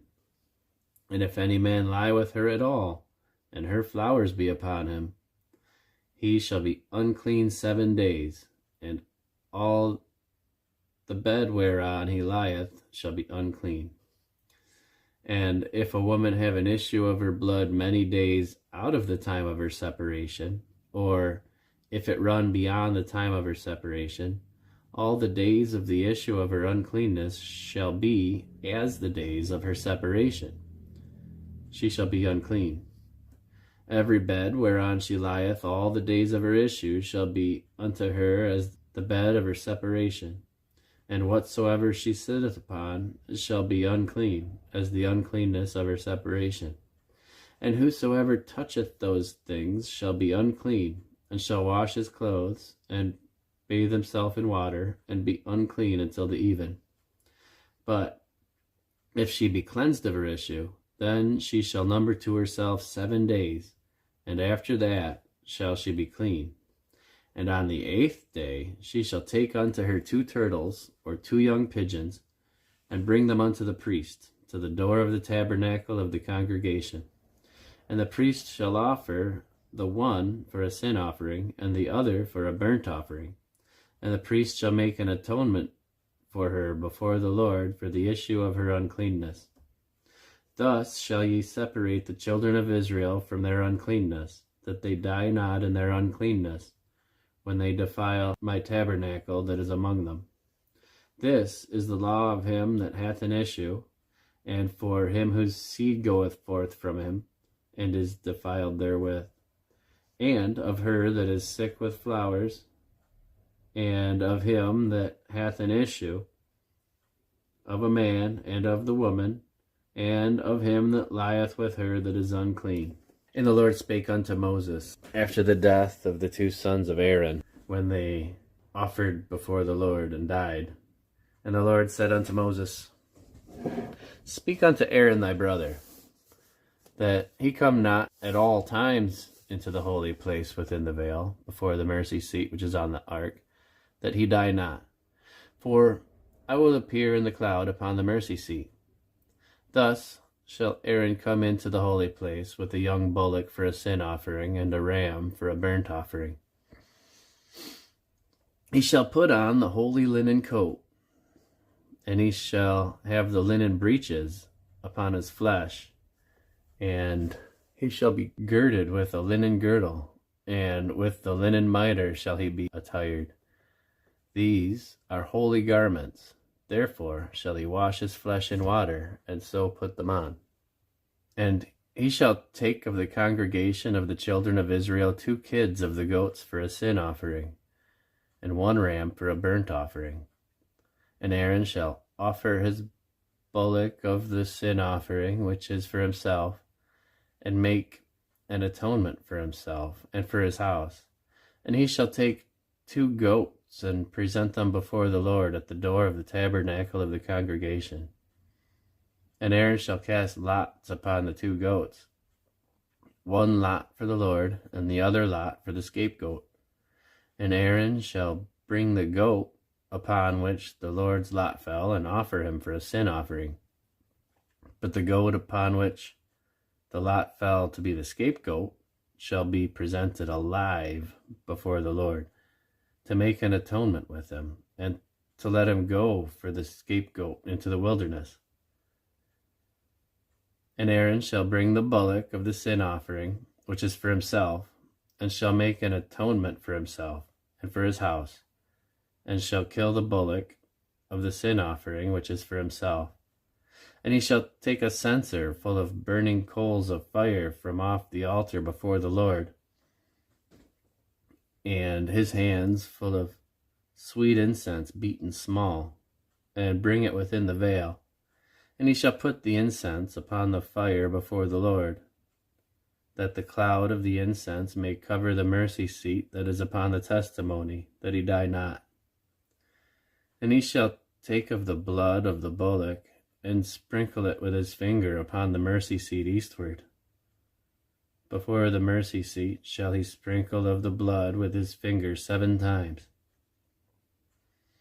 Then shall he kill the goat of the sin offering that is for the people, and bring his blood within the veil, and do with that blood as he did with the blood of the bullock, and sprinkle it upon the mercy seat, and before the mercy seat. And he shall make an atonement for the holy place, because of the uncleanness of the children of Israel, and because of their transgressions and all their sins. And so shall he do for the tabernacle of the congregation that remaineth among them in the midst of their uncleanness. And there shall be no man in the tabernacle of the congregation when he goeth in to make an atonement in the holy place, until he come out, and have made an atonement for himself, and for his household, and for all the congregation of Israel. And he shall go out unto the altar that is before the Lord, and shall make an atonement for it, and shall take of the blood of the bullock, and of the blood of the goat, and put it upon the horns of the altar round about. And he shall sprinkle the blood upon it with his finger 7 times, and cleanse it, and hallow it from the uncleanness of the children of Israel. And when he hath made an end of reconciling the holy place and the tabernacle of the congregation and the altar, he shall bring the live goat, and Aaron shall lay both of his hands upon the head of the live goat, and confess over him all the iniquities of the children of Israel, and all their transgressions in all their sins, putting them upon the head of the goat, and shall send him away by the hand of a fit man into the wilderness. And the goat shall bear upon him all their iniquities unto a land not inhabited, and he shall let go the goat in the wilderness. And Aaron shall come into the tabernacle of the congregation, and shall put off the linen garments which he put on when he went into the holy place, and shall leave them there. And he shall wash his flesh with water in the holy place, and put on his garments, and come forth, and offer his burnt offering and the burnt offering of the people, and make atonement for himself and for the people. And the fat of the sin offering shall he burn upon the altar. And he that let go the goat for the scapegoat shall wash his clothes, and bathe his flesh in water, and afterward come into the camp. And the bullock for the sin offering, and the goat for the sin offering, whose blood was brought in to make atonement in the holy place, shall one carry forth without the camp, and they shall burn it in the fire, their skins, and their flesh, and their dung. And he that burneth them shall wash his clothes, and bathe his flesh in water, and afterward he shall come into the camp. And this shall be a statute forever among you, that in the 7th month, on the 10th day of the month, ye shall afflict your souls, and do no work at all, whether it be one of your own country, or a stranger that sojourneth among you. For on that day shall the priest make an atonement for you, to cleanse you, that ye may be clean from all your sins before the Lord. It shall be a Sabbath of rest unto you, and ye shall afflict your souls by a statute forever. And the priest, whom he shall anoint, and whom he shall consecrate to minister in the priest's office in his father's stead, shall make the atonement, and shall put on the linen clothes, even the holy garments. And he shall make an atonement for the holy sanctuary, and he shall make an atonement for the tabernacle of the congregation, and for the altar, and he shall make an atonement for the priests, and for all the people of the congregation. And this shall be an everlasting statute unto you, to make an atonement for the children of Israel, for all their sins once a year. And he did as the Lord commanded Moses. And the Lord spake unto Moses, saying, Speak unto Aaron, and unto his sons, and unto all the children of Israel, and say unto them, This is the thing which the Lord hath commanded, saying, What man soever there be of the house of Israel, that killeth an ox, or lamb, or goat in the camp, or that killeth it out of the camp, and bringeth it not unto the door of the tabernacle of the congregation, to offer an offering unto the Lord before the tabernacle of the Lord, blood shall be imputed unto that man. He hath shed blood, and that man shall be cut off from among his people, to the end that the children of Israel may bring their sacrifices which they offer in the open field, even that they may bring them unto the Lord, unto the door of the tabernacle of the congregation, unto the priest, and offer them for peace offerings unto the Lord. And the priest shall sprinkle the blood upon the altar of the Lord, at the door of the tabernacle of the congregation, and burn the fat for a sweet savor unto the Lord. And they shall no more offer their sacrifices unto devils, after whom they have gone a whoring. This shall be a statute forever unto them throughout their generations. And thou shalt say unto them, Whatsoever man there is of the house of Israel, or of the strangers which sojourn among you, that offereth a burnt offering or sacrifice, and bringeth it not unto the door of the tabernacle of the congregation to offer it unto the Lord, even that man shall be cut off from among his people. And whatsoever man there be of the house of Israel, or of the strangers that sojourn among you, that eateth any manner of blood, I will even set my face against that soul that eateth blood, and will cut him off from among his people. For the life of the flesh is in the blood, and I have given it to you upon the altar to make an atonement for your souls, for it is the blood that maketh an atonement for the soul. Therefore I said unto the children of Israel, No soul of you shall eat blood, neither shall any stranger that sojourneth among you eat blood. And whatsoever man there be of the children of Israel, or of the strangers that sojourn among you, which hunteth and catcheth any beast or fowl that may be eaten, he shall even pour out the blood thereof, and cover it with dust. For it is the life of all flesh, the blood of it is for the life thereof. Therefore I said unto the children of Israel, Ye shall eat the blood of no manner of flesh, for the life of all flesh is the blood thereof. Whosoever eateth it shall be cut off. And every soul that eateth that which dieth of itself, or that which was torn with beasts, whether it be one of your own country or a stranger, he shall both wash his clothes, and bathe himself in water, and be unclean until the even. Then he shall be clean.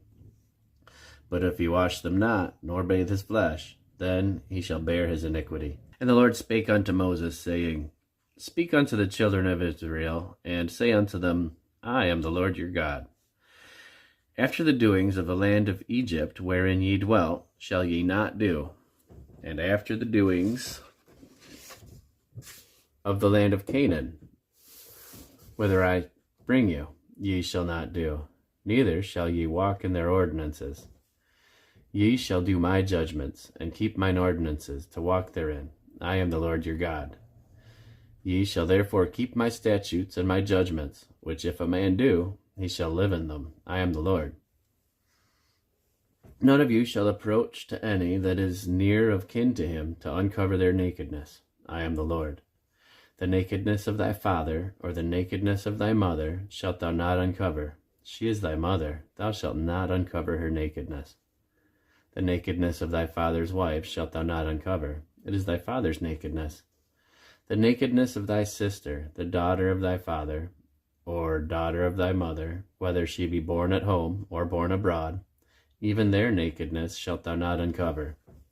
The nakedness of thy son's daughter, or of thy daughter's daughter, even their nakedness thou shalt not uncover, for theirs is thine own nakedness. The nakedness of thy father's wife's daughter, begotten of thy father, she is thy sister, thou shalt not uncover her nakedness. Thou shalt not uncover the nakedness of thy father's sister, she is thy father's near kinswoman. Thou shalt not uncover the nakedness of thy mother's sister, for she is thy mother's near kinswoman. Thou shalt not uncover the nakedness of thy father's brother. Thou shalt not approach to his wife, she is thine aunt. Thou shalt not uncover the nakedness of thy daughter-in-law, she is thy son's wife. Thou shalt not uncover her nakedness. Thou shalt not uncover the nakedness of thy brother's wife, it is thy brother's nakedness. Thou shalt not uncover the nakedness of a woman and her daughter, neither shalt thou take her son's daughter, or her daughter's daughter, to uncover her nakedness, for they are her near kinswomen. It is wickedness. Neither shalt thou take a wife to her sister, to vex her, to uncover her nakedness, besides the other in her lifetime. Also, thou shalt not approach unto a woman to uncover her nakedness, as long as she is put apart for her uncleanness. Moreover, thou shalt not lie carnally with thy neighbor's wife, to defile thyself with her. And thou shalt not let any of thy seed pass through the fire to Moloch, neither shalt thou profane the name of thy God. I am the Lord. Thou shalt not lie with mankind as with womankind. It is abomination. Neither shalt thou lie with any beast to defile thyself therewith. Neither shall any woman stand before a beast to lie down thereto. It is confusion. Defile not ye yourselves in any of these things, for in all these the nations are defiled which I cast out before you, and the land is defiled. Therefore I do visit the iniquity thereof upon it, and the land itself vomiteth out her inhabitants. Ye shall therefore keep my statutes and my judgments, and shall not commit any of these abominations, neither any of your own nation, nor any stranger that sojourneth among you. For all these abominations have the men of the land done, which are before you, and the land is defiled. That the land spew not you out also, when ye defile it, as it spewed out the nations that were before you. For whosoever shall commit any of these abominations, even the souls that commit them shall be cut off from among their people. Therefore shall ye keep mine ordinance, that ye commit not any one of these abominable customs, which were committed before you, that ye defile not yourselves therein. I am the Lord your God. And the Lord spake unto Moses, saying, Speak unto all the congregation of the children of Israel, and say unto them, Ye shall be holy, for I, the Lord your God, am holy. Ye shall fear every man his mother and his father, and keep my Sabbaths. I am the Lord your God. Turn ye not unto idols, nor make to yourselves molten gods. I am the Lord your God. And if ye offer a sacrifice of peace offerings unto the Lord, ye shall offer it at your own will. It shall be eaten the same day ye offer it, and on the morrow, and if aught remain until the third day, it shall be burned in the fire. And if it be eaten at all on the third day, it is abominable, and it shall not be accepted. Therefore, every one that eateth it shall bear his iniquity, because he hath profaned the hallowed thing of the Lord, and that soul shall be cut off from among his people. And when ye reap the harvest of your land, thou shalt not wholly reap the corners of thy field, neither shalt thou gather the gleanings of thy harvest. And thou shalt not glean thy vineyard, neither shalt thou gather every grape of the vineyard. Thou shalt leave them for the poor and stranger. I am the Lord your God. Ye shall not steal, neither deal falsely, neither lie to one another. And ye shall not swear by my name falsely, neither shall you profane the name of thy God. I am the Lord. Thou shalt not defraud thy neighbor, neither rob him. The wages of him that is hired shall not abide with thee all night until the morning. Thou shalt not curse the deaf, nor put a stumbling block before the blind, but shalt fear thy God. I am the Lord. He shall do no unrighteousness in judgment. Thou shalt not respect the person of the poor, nor honor the person of the mighty, but in righteousness shalt thou judge thy neighbor. Thou shalt not go up and down as a talebearer among thy people, neither shalt thou stand against the blood of thy neighbor. I am the Lord. Thou shalt not hate thy brother in thine heart. Thou shalt in any wise rebuke thy neighbor, and shalt not suffer sin upon him. Thou shalt not avenge, nor bear any grudge against the children of thy people, but thou shalt love thy neighbor as thyself. I am the Lord. Ye shall keep my statutes, that thou shalt not let thy cattle gender with a diverse kind. Thou shalt not sow thy field with mingled seed, neither shall a garment mingled of linen and woolen come upon thee.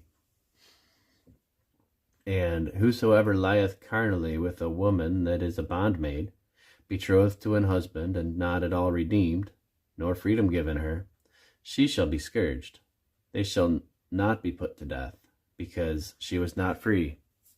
And he shall bring his trespass offering unto the Lord, unto the door of the tabernacle of the congregation, even a ram for a trespass offering. And the priest shall make atonement for him with the ram of the trespass offering before the Lord for his sin which he hath done, and the sin which he hath done shall be forgiven him. And when ye shall come into the land, and shall have planted all manner of trees for food, then ye shall count the fruit thereof as uncircumcised. 3 years shall it be as uncircumcised unto you. It shall not be eaten of. But in the 4th year all the fruit thereof shall be holy, to praise the Lord withal. And in the 5th year shall ye eat of the fruit thereof, that it may yield unto you the increase thereof. I am the Lord your God. Ye shall not eat anything with the blood, neither shall ye use enchantment, nor observe times. Ye shall not round the corners of your beards, neither shall thou mark the corners of thy beards. Ye shall not make any cuttings in your flesh for the dead, nor print any marks upon you. I am the Lord. Do not prostitute thy daughter to cause her to be a whore, lest the land fall to whoredom, and the land become full of wickedness. Ye shall keep my Sabbaths, and reverence my sanctuary. I am the Lord. Regard not them that have familiar spirits, neither seek after wizards to be defiled by them. I am the Lord your God. Thou shalt rise up before the hoary head, and honor the face of the old man, and fear thy God. I am the Lord. And if a stranger sojourn with thee in your land, ye shall not vex him, but the stranger that dwelleth with you shall be unto you as one born among you, and thou shalt love him as thyself. For ye were strangers in the land of Egypt. I am the Lord your God. Ye shall do no unrighteousness in judgment, in meat yard, in weight, or in measure. Just balances, just weights, a just ephah, and a just hin shall ye have. I am the Lord your God, which brought you out of the land of Egypt. Therefore shall ye observe all my statutes and all my judgments, and do them. I am the Lord. And the Lord spake unto Moses, saying, Again thou shalt say to the children of Israel, Whosoever he be of the children of Israel, or of the strangers that sojourn in Israel, that giveth any of his seed unto Moloch, he shall surely be put to death. The people of the land shall stone him with stones.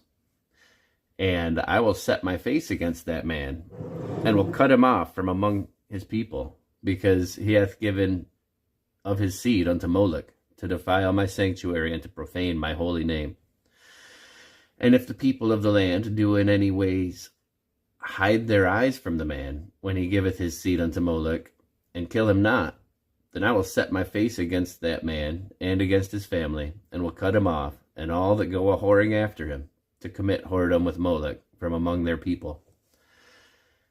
And the soul that turneth after such as have familiar spirits, and after wizards, to go a-whoring after them, I will even set my face against that soul, and will cut him off from among his people.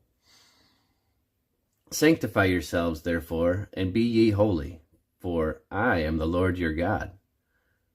And ye shall keep my statutes and do them. I am the Lord which sanctify you. For every one that curseth his father or his mother shall be surely put to death. He hath cursed his father or his mother, his blood shall be upon him. And the man that committeth adultery with another man's wife, even he that committeth adultery with his neighbor's wife, the adulterer and the adulteress shall surely be put to death. And the man that lieth with his father's wife hath uncovered his father's nakedness. Both of them shall surely be put to death. Their blood shall be upon them.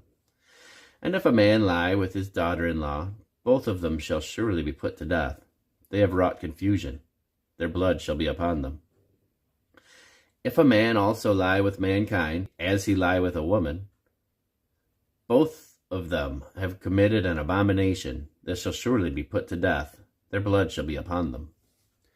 And if a man take a wife and her mother, it is wickedness. They shall be burnt with fire, both he and they, that there be no wickedness among you.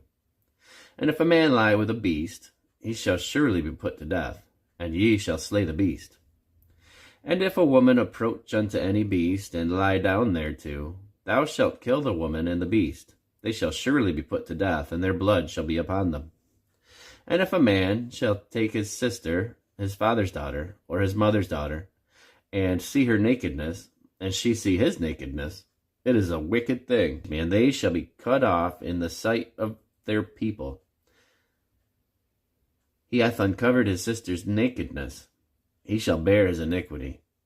And if a man shall lie with a woman having her sickness, and shall uncover her nakedness, he hath discovered her fountain, and she hath uncovered the fountain of her blood, and both of them shall be cut off from among their people. And thou shalt not uncover the nakedness of thy mother's sister, nor of thy father's sister, for he uncovereth his near kin. They shall bear their iniquity.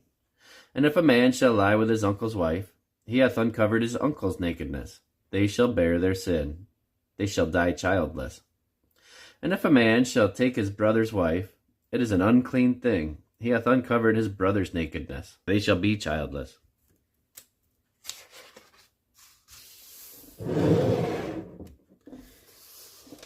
Ye shall therefore keep all my statutes and all my judgments, and do them, that the land whither I bring you to dwell therein spew you not out. And ye shall not walk in the manners of the nations which I cast out before you, for they committed all these things, and therefore I abhorred them. But I have said unto you, ye shall inherit their land, and I will give it unto you to possess it, land that floweth with milk and honey. I am the Lord your God, which have separated you from other people. Ye shall therefore put difference between clean beasts and unclean, and between unclean fowls and clean. And ye shall not make your souls abominable by beast, or by fowl, or by any manner of living thing that creepeth on the ground, which I have separated from you as unclean. And ye shall be holy unto me, for I, the Lord, am holy, and have severed you from other people, that ye should be mine. A man also or a woman that hath a familiar spirit, or that is a wizard, shall surely be put to death. They shall stone them with stones, their blood shall be upon them. And the Lord said unto Moses, Speak unto the priests, the son of Aaron, and say unto them, There shall none be defiled for the dead among his people, but for his kin that is near unto him, that is, for his mother, and for his father, and for his son, and for his daughter, and for his brother, and for his sister a virgin that is nigh unto him, which hath no husband. For her may he be defiled. But he shall not defile himself, being a chief man among the people, to profane himself. They shall not make baldness upon their head, neither shall they shave off the corner of their beard, nor make any cuttings in their flesh. They shall be holy unto their God, and not profane the name of their God. For the offerings of the Lord made by fire, and the bread of their God do they offer. Therefore they shall be holy. They shall not take a wife that is a whore, or profane, neither shall they take a woman put away from her husband, for he is holy unto his God. Thou shalt sanctify him therefore, for he offereth the bread of thy God.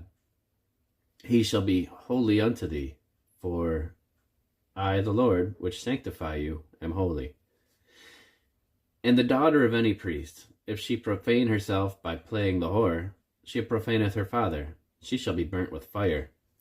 And he that is the high priest among his brethren, upon whose head the anointing oil was poured, and that is consecrated to put on the garments, shall not uncover his head, nor rend his clothes.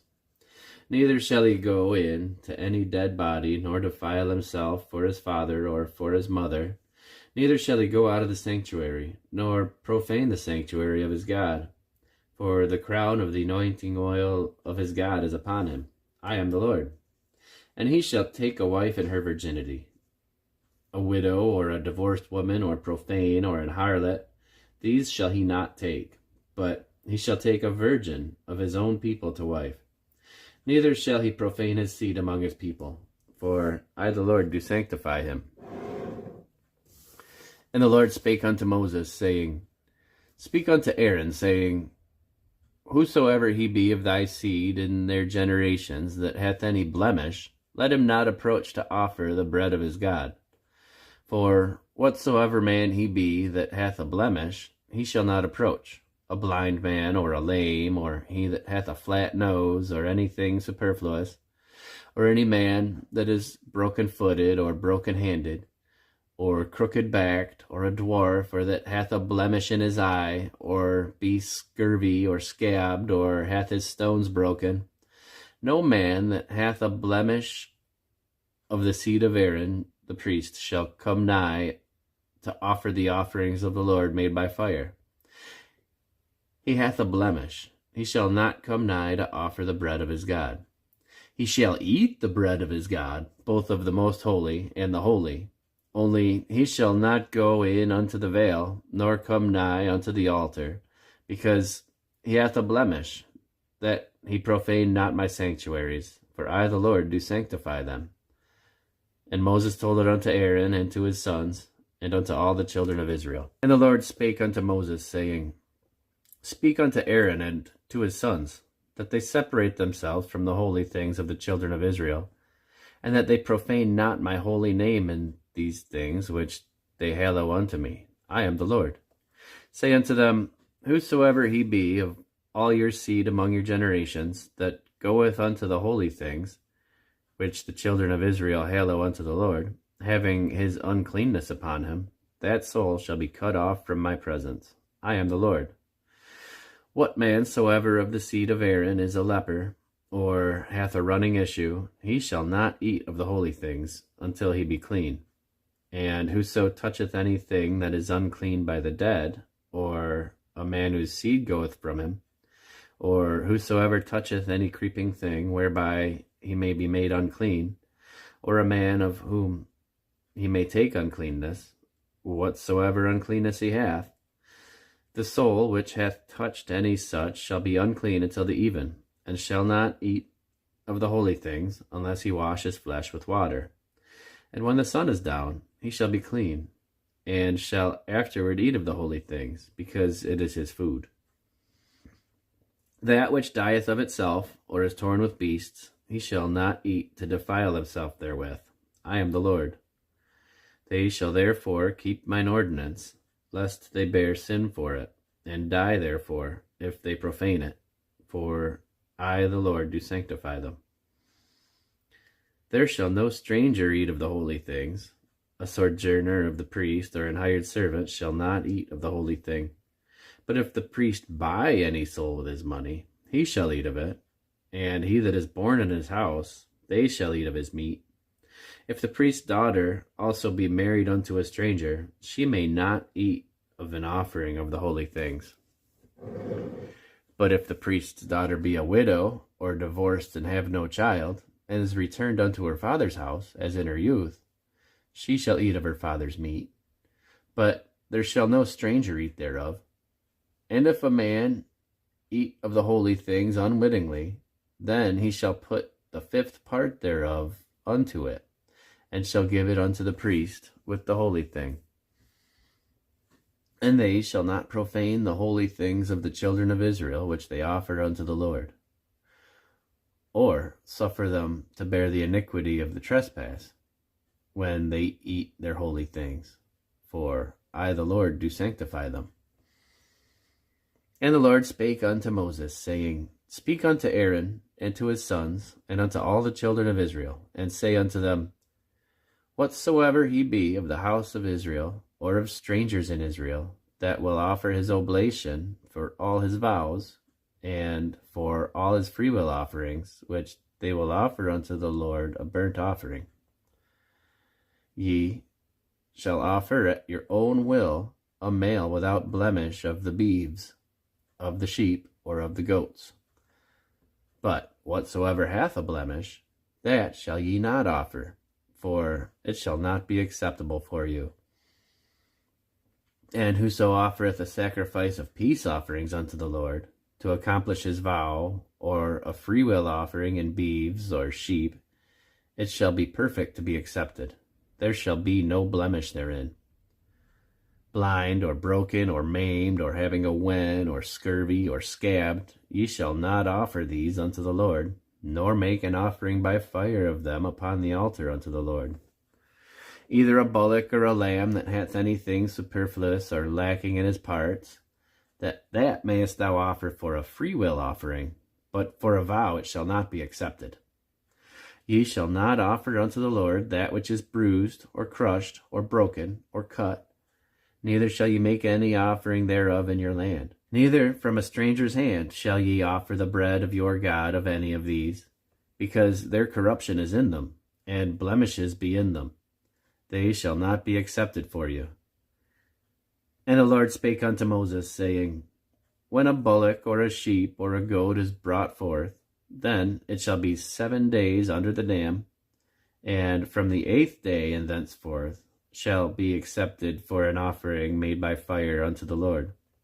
And whether it be a cow or ewe, ye shall not kill it and her young both in 1 day. And when ye will offer a sacrifice of thanksgiving unto the Lord, offer it at your own will. On the same day it shall be eaten up. Ye shall leave none of it until the morrow. I am the Lord. Therefore shall ye keep my commandments and do them. I am the Lord. Neither shall ye profane my holy name, but I will be hallowed among the children of Israel. I am the Lord which hallow you, that brought you out of the land of Egypt to be your God. I am the Lord.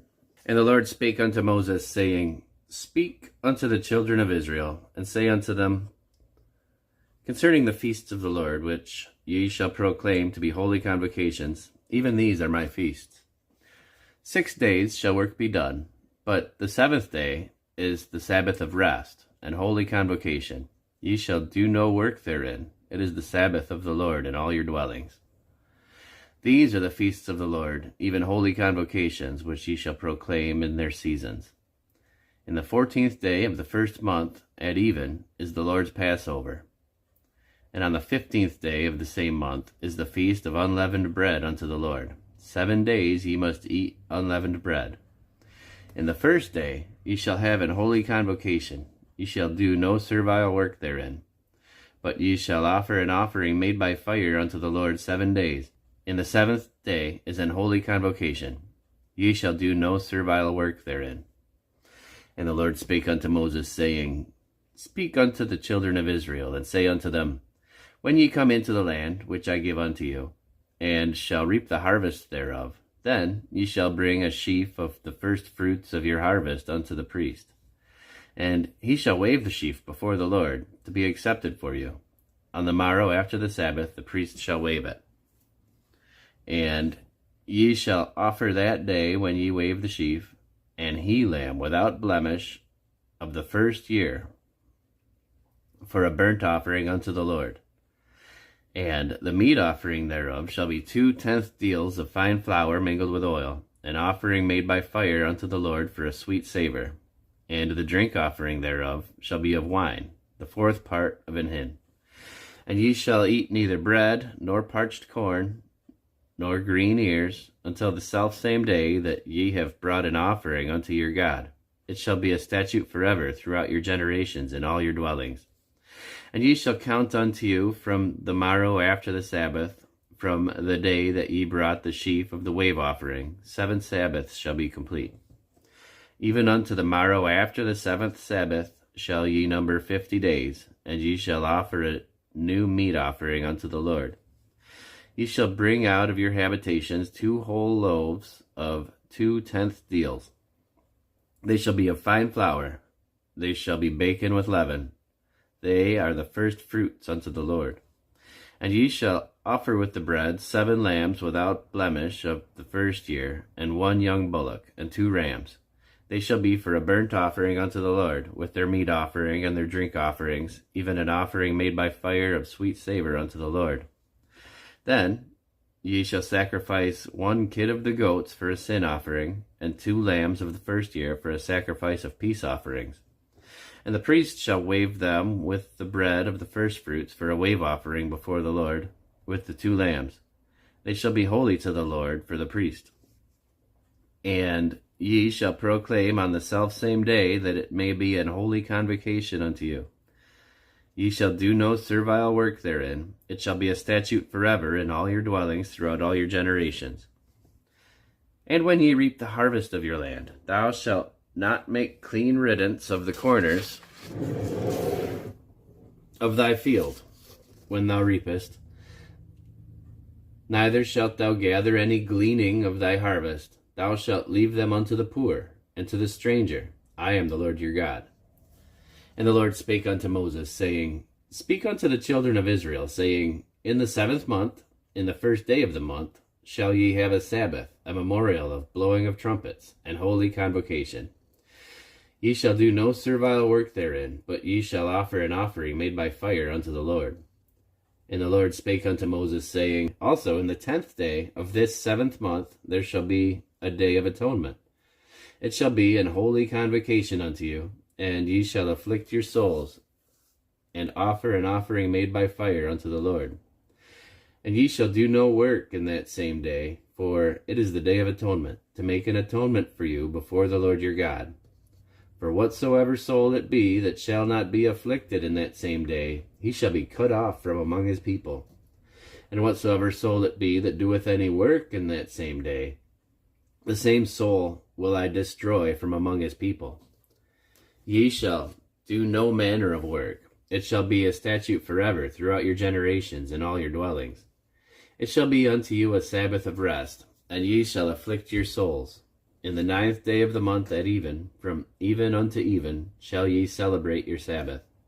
And the Lord spake unto Moses, saying, Speak unto the children of Israel, saying, The 15th day of this 7th month shall the Feast of Tabernacles for 7 days unto the Lord. On the 1st day shall be an holy convocation. Ye shall do no servile work therein. 7 days ye shall offer an offering made by fire unto the Lord. On the 8th day shall be an holy convocation unto you, and ye shall offer an offering made by fire unto the Lord.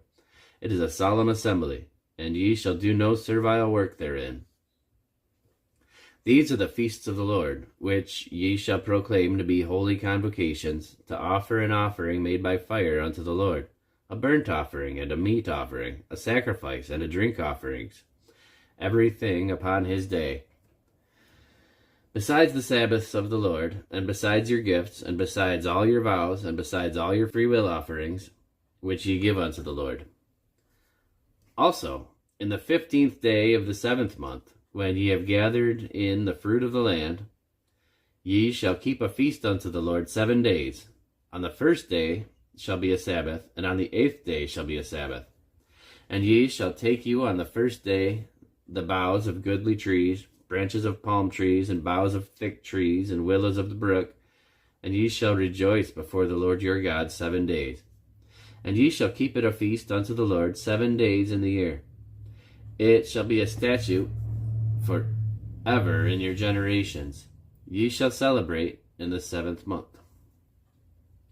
Ye shall dwell in booths 7 days. All that are Israelites born shall dwell in booths, that your generations may know that I made the children of Israel to dwell in booths when I brought them out of the land of Egypt. I am the Lord your God. And Moses declared unto the children of Israel the feasts of the Lord. And the Lord spake unto Moses, saying, Command the children of Israel that they bring unto thee pure olive oil beaten for the light, to cause the lamps to burn continually. Without the veil of the testimony in the tabernacle of the congregation shall Aaron order it from the evening unto the morning before the Lord continually. It shall be a statute forever in your generations. He shall order the lamps upon the pure candlestick before the Lord continually. And thou shalt take fine flour, and bake 12 cakes thereof. 2/10 deals shall be in 1 cake. And thou shalt set them in 2 rows, 6 on a row, upon the pure table before the Lord. And thou shalt put pure frankincense upon each row, that it may be on the bread for a memorial, even an offering made by fire unto the Lord.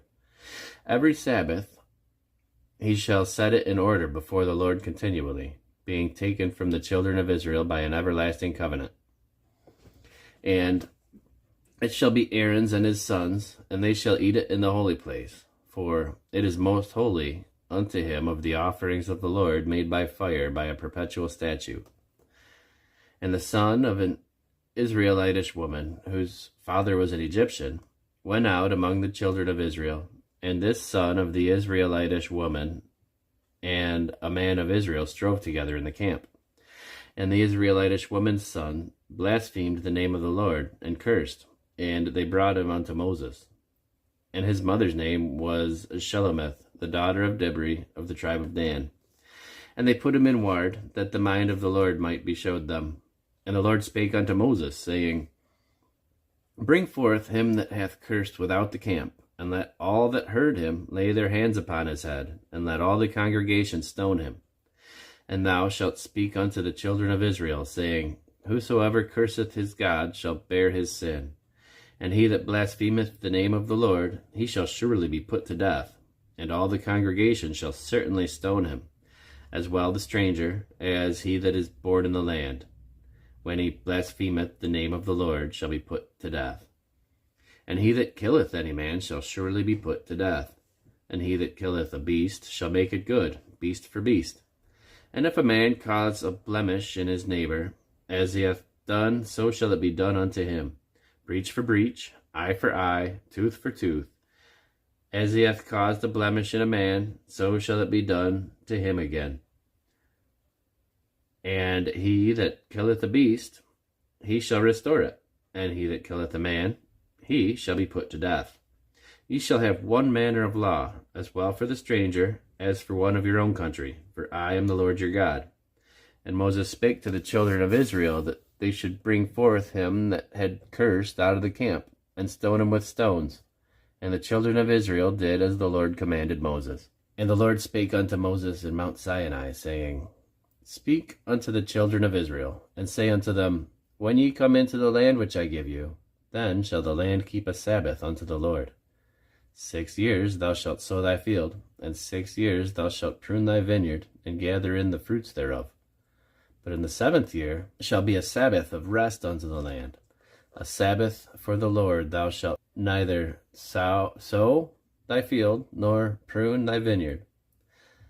That which groweth of its own accord of thy harvest thou shalt not reap, neither gather the grapes of thy vine undressed, for it is a year of rest unto the land. And the Sabbath of the land shall be meat for you, for thee, and for thy servant, and for thy maid, and for thy hired servant, and for thy stranger that sojourneth with thee, and for thy cattle, and for the beasts that are in thy land, shall all the increase thereof be meat. And thou shalt number 7 Sabbaths of years unto thee, 7 times 7 years, and the space of 7 Sabbaths of years shall be unto thee 49 years. Then thou shalt cause the trumpet of the Jubilee to sound. On the 10th day of the 7th month, in the day of atonement, shall ye make the trumpet sound throughout all your land. And ye shall hallow the 50th year, and proclaim liberty throughout all the land unto all the inhabitants thereof. It shall be a jubilee unto you, and ye shall return every man unto his possession, and ye shall return every man unto his family. A jubilee shall that 50th year be unto you. Ye shall not sow, neither reap that which groweth of itself in it, nor gather the grapes of it in thy vine undressed. For it is the Jubilee, it shall be holy unto you. Ye shall eat the increase thereof out of the field. In the year of the Jubilee ye shall return every man unto his possession. And if thou sell aught unto thy neighbor, or buyest aught of thy neighbor's hand, ye shall not oppress one another.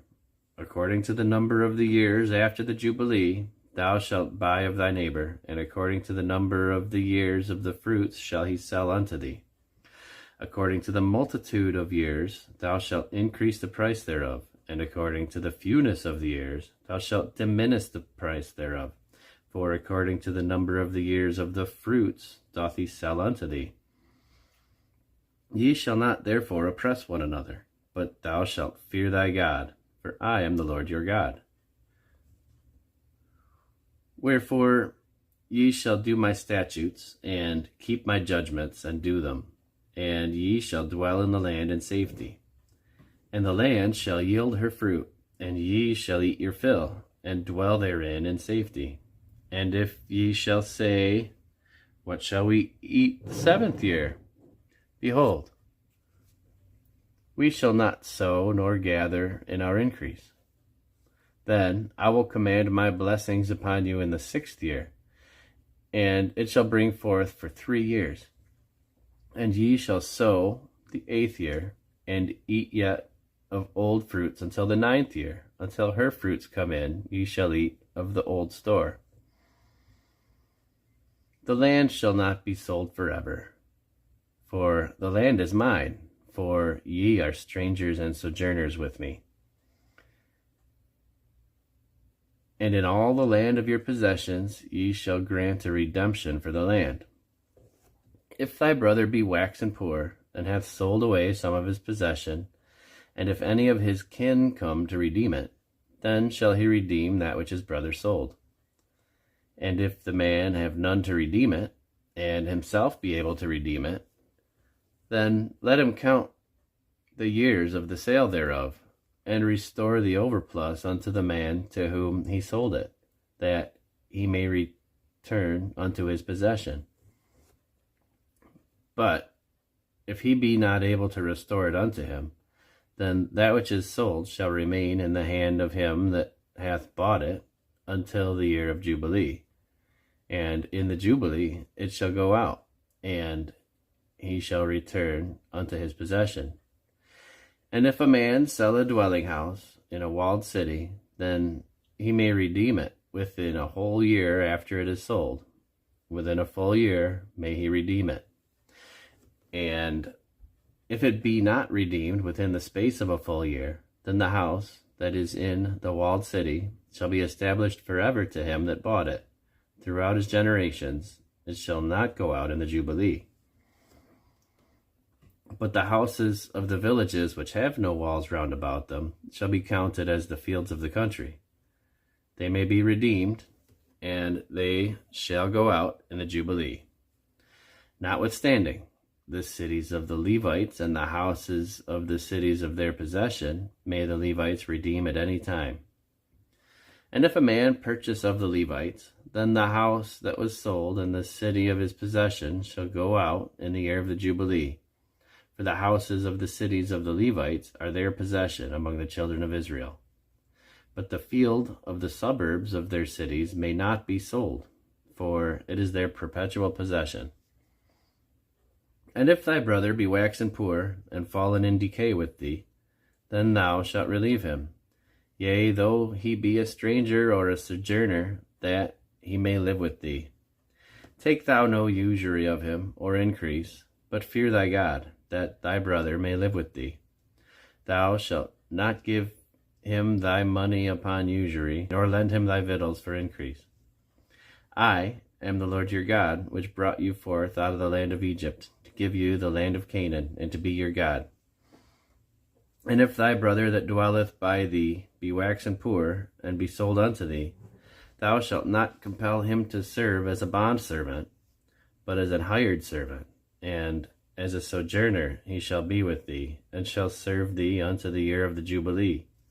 And then shall he depart from thee, both he and his children with him, and he shall return unto his own family, and unto the possession of his fathers shall he return. For they are my servants, which I brought forth out of the land of Egypt. They shall not be sold as bondmen. Thou shalt not rule over him with rigor, but shalt fear thy God. Both thy bondmen and thy bondmaids, which thou shalt have, shall be of the heathen that are round about you. Of them shall ye buy bondmen and bondmaids. Moreover, of the children of the strangers that do sojourn among you, of them shall ye buy, and of their families that are with you, which they begat in your land, and they shall be your possession. And ye shall take them as an inheritance for your children after you, to inherit them for a possession. They shall be your bondmen forever. But over your brethren, the children of Israel, ye shall not rule over another with rigor. And if a sojourner or a stranger wax rich by thee, and thy brother that dwelleth by him wax poor, and sell himself unto the stranger or sojourner by thee, or to the stock of the stranger's family, after that he is sold, he may be redeemed again. One of his brethren may redeem him. Either his uncle or his uncle's son may redeem him, or any that is nigh of kin unto him of his family may redeem him. Or, if he be able, he may redeem himself. And he shall reckon with him that bought him from the year that he was sold to him unto the year of Jubilee, and the price of his sale shall be according unto the number of years, according to the time of an hired servant shall it be with him. if there be yet many years behind, according unto them, he shall give again the price of his redemption out of the money that he was bought for. And if there remain but few years unto the year of Jubilee, then he shall count with him, and according unto his years shall he give him again the price of his redemption. And as a yearly hired servant shall he be with him, and the other shall not rule with rigor over him in thy sight. And if he be not redeemed in these years, then he shall go out in the year of Jubilee, both he and his children with him. For unto me the children of Israel are servants. They are my servants, whom I brought forth out of the land of Egypt. I am the Lord your God. Ye shall make you no idols or graven images, neither shall you rear up a standing image, neither shall you set up any things of stone in your land, to bow down unto it, for I am the Lord your God. Ye shall keep my Sabbaths, and reverence my sanctuary. I am the Lord. If ye walk in my statutes, and keep my commandments, and do them, then I will give you rain in due season, and the land shall yield her increase, and the trees of the field shall yield their fruit. And your threshing shall reach unto the vintage, and the vintage shall reach unto the sowing time. And ye shall eat your bread to the full, and dwell in your land safely. And I will give you peace in the land, and you shall lie down, and none shall make you afraid. And I will rid the evil beasts out of the land, neither shall the sword go through your land. And ye shall chase your enemies, and they shall fall before you by the sword. And 5 of you shall chase 100, and 100 of you shall put 10,000 to flight, and your enemies shall fall before you by the sword. For I will have respect unto you, and make you fruitful, and multiply you, and establish my covenant with you. And ye shall eat old store, and bring forth the old because of the new. And I will set my tabernacle among you, and my soul shall not abhor you. And I will walk among you, and will be your God, and you shall be my people. I am the Lord your God, which brought you forth out of the land of Egypt, that you should not be their bondmen. And I have broken the bands of your yoke, and made you go upright.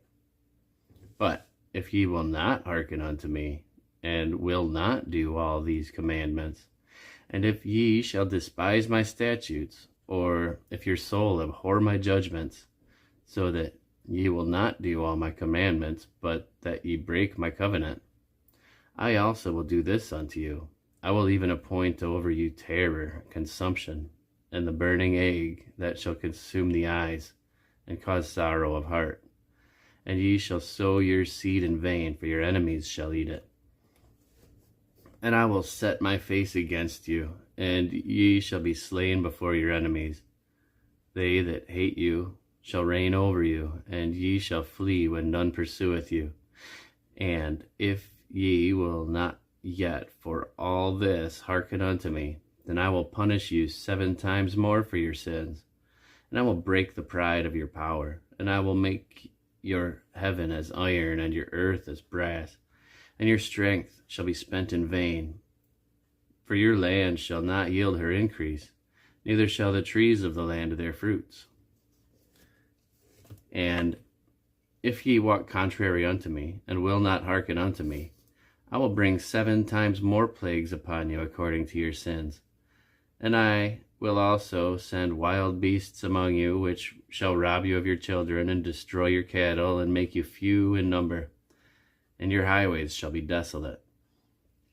And if ye will not be reformed by me by these things, but will walk contrary unto me, then will I also walk contrary unto you, and will punish you yet 7 times for your sins. And I will bring a sword upon you, that shall avenge the quarrel of my covenant. And when ye are gathered together within your cities, I will send the pestilence among you, and ye shall be delivered into the hand of the enemy. And when I have broken the staff of your bread, 10 women shall bake your bread in one oven, and they shall deliver you your bread again by weight, and ye shall eat and not be satisfied. And if ye will not for all this hearken unto me, but walk contrary unto me, then I will walk contrary unto you also, in fury. And I, even I, will chastise you 7 times for your sins. And ye shall eat the flesh of your sons, and the flesh of your daughters shall ye eat. And I will destroy your high places, and cut down your images, and cast your carcasses upon the carcasses of your idols. And my soul shall abhor you. And I will make your cities waste, and bring your sanctuaries into desolation. And I will not smell the savor of your sweet odors. And I will bring the land into desolation, and your enemies which dwell therein shall be astonished at it. And I will scatter you among the heathen, and I will draw out a sword after you, and your land shall be desolate, and your cities waste. Then shall the land enjoy her Sabbaths, as long as it lies desolate, and ye be in your enemy's land. Even then shall the land rest and enjoy her Sabbaths. As long as it lieth desolate, it shall rest, because it did not rest in your Sabbaths when ye dwelt upon it. And upon them that are left alive of you, I will send a faintness into their hearts in the lands of their enemies. And the sound of a shaken leaf shall chase them, and they shall flee as fleeing from a sword. And they shall fall when none pursueth. And they shall fall one upon another, as it were before a sword, when none pursueth. And ye shall have no power to stand before your enemies. And ye shall perish among the heathen, and the land of your enemies shall eat you up. And they that are left of you shall pine away in their iniquity in your enemies' lands, and also in the iniquities of their fathers shall they pine away with them. If they shall confess their iniquity, and the iniquity of their fathers, with their trespass which they trespassed against me, and that also they have walked contrary unto me, and that I also have walked contrary unto them, and have brought them into the land of their enemies. If then their uncircumcised hearts be humbled, and they then accept the punishment of their iniquity, then will I remember my covenant with Jacob, and also my covenant with Isaac, and also my covenant with Abraham will I remember, and I will remember the land. The land also shall be left of them, and shall enjoy her Sabbaths, while she lieth desolate without them. And they shall accept the punishment of their iniquity, because they despised my judgments, and because their soul abhorred my statutes. And yet, for all that, when they be in the land of their enemies, I will not cast them away, neither will I abhor them to destroy them utterly, and to break my covenant with them, for I am the Lord their God. But I will, for their sakes, remember the covenant of their ancestors, whom I brought forth out of the land of Egypt in the sight of the heathen, that I might be their God. I am the Lord. These are the statutes and judgments and laws which the Lord made between him and the children of Israel in Mount Sinai by the hand of Moses. And the Lord spake unto Moses, saying, Speak unto the children of Israel, saying unto them, When a man shall make a singular vow, the persons shall be for the Lord, by thy estimation. And thy estimation shall be of the male from 20 years old even unto 60 years old.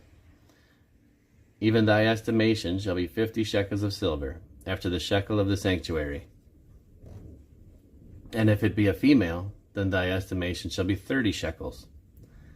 And if it be from 5 years old even unto 20 years old, then thy estimation shall be of the male 20 shekels, and for the female 10 shekels.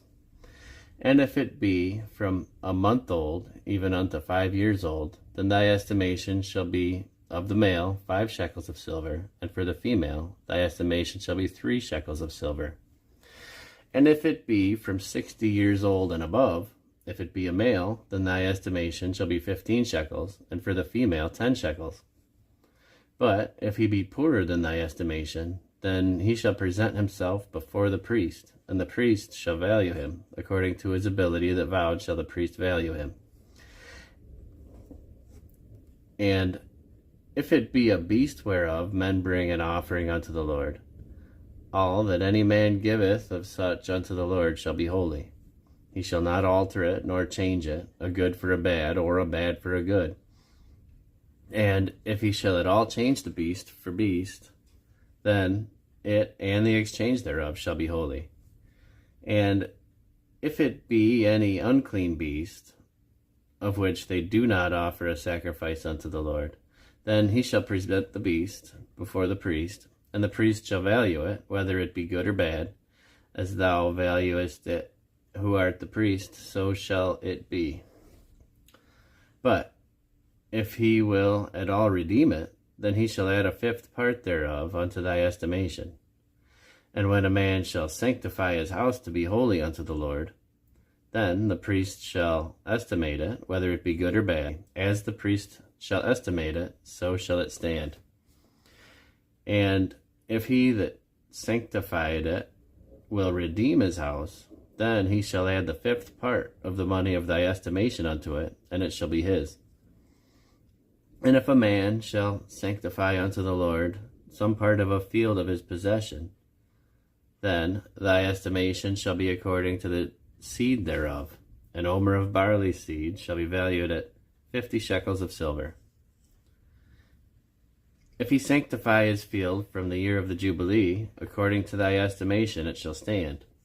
But if he sanctify his field after the Jubilee, then the priest shall reckon unto him the money according to the years that remain, even unto the year of the Jubilee, and it shall be abated from thy estimation. And if he that sanctified the field will in any wise redeem it, then he shall add the fifth part of the money of thy estimation unto it, and it shall be assured to him. And if he will not redeem the field, or if he have sold the field to another man, it shall not be redeemed any more. But the field, when it goeth out in the Jubilee, shall be holy unto the Lord, as a field devoted. The possession thereof shall be the priest's. And if a man sanctify unto the Lord a field which he hath bought, which is not of the fields of his possession, then the priest shall reckon unto him the worth of thy estimation, even unto the year of the Jubilee, and he shall give thine estimation in that day as a holy thing unto the Lord. In the year of the Jubilee the field shall return unto him of whom it was bought, even to him whom the possession of the land did belong. And all thy estimations shall be according to the shekel of the sanctuary. 20 gerahs shall be the shekel. Only the firstlings of the beasts which should be the Lord's firstlings, no man shall sanctify it, whether it be ox or sheep, it is the Lord's. And if it be an unclean beast, then he shall redeem it according to thine estimation, and shall add a fifth part of it thereto. Or, if it be not redeemed, then it shall be sold according to thy estimation. Notwithstanding, no devoted thing that a man shall devote unto the Lord of all that he hath, both of man and beast, and of the field of his possession, shall be sold or redeemed. Every devoted thing is most holy unto the Lord. None devoted, which shall be devoted of men, shall be redeemed, but shall surely be put to death. And all the tithe of the land, whether of the seed of the land or of the fruit of the tree, is the Lord's. It is holy unto the Lord. And if a man will at all redeem aught of his tithes, he shall add thereto the fifth part thereof. And concerning the tithe of the herd or of the flock, even of whatsoever passeth under the rod, the tenth shall be holy unto the Lord.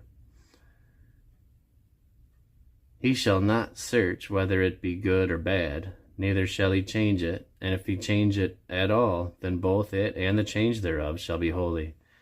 It shall not be redeemed. These are the commandments which the Lord commanded Moses for the children of Israel in Mount Sinai.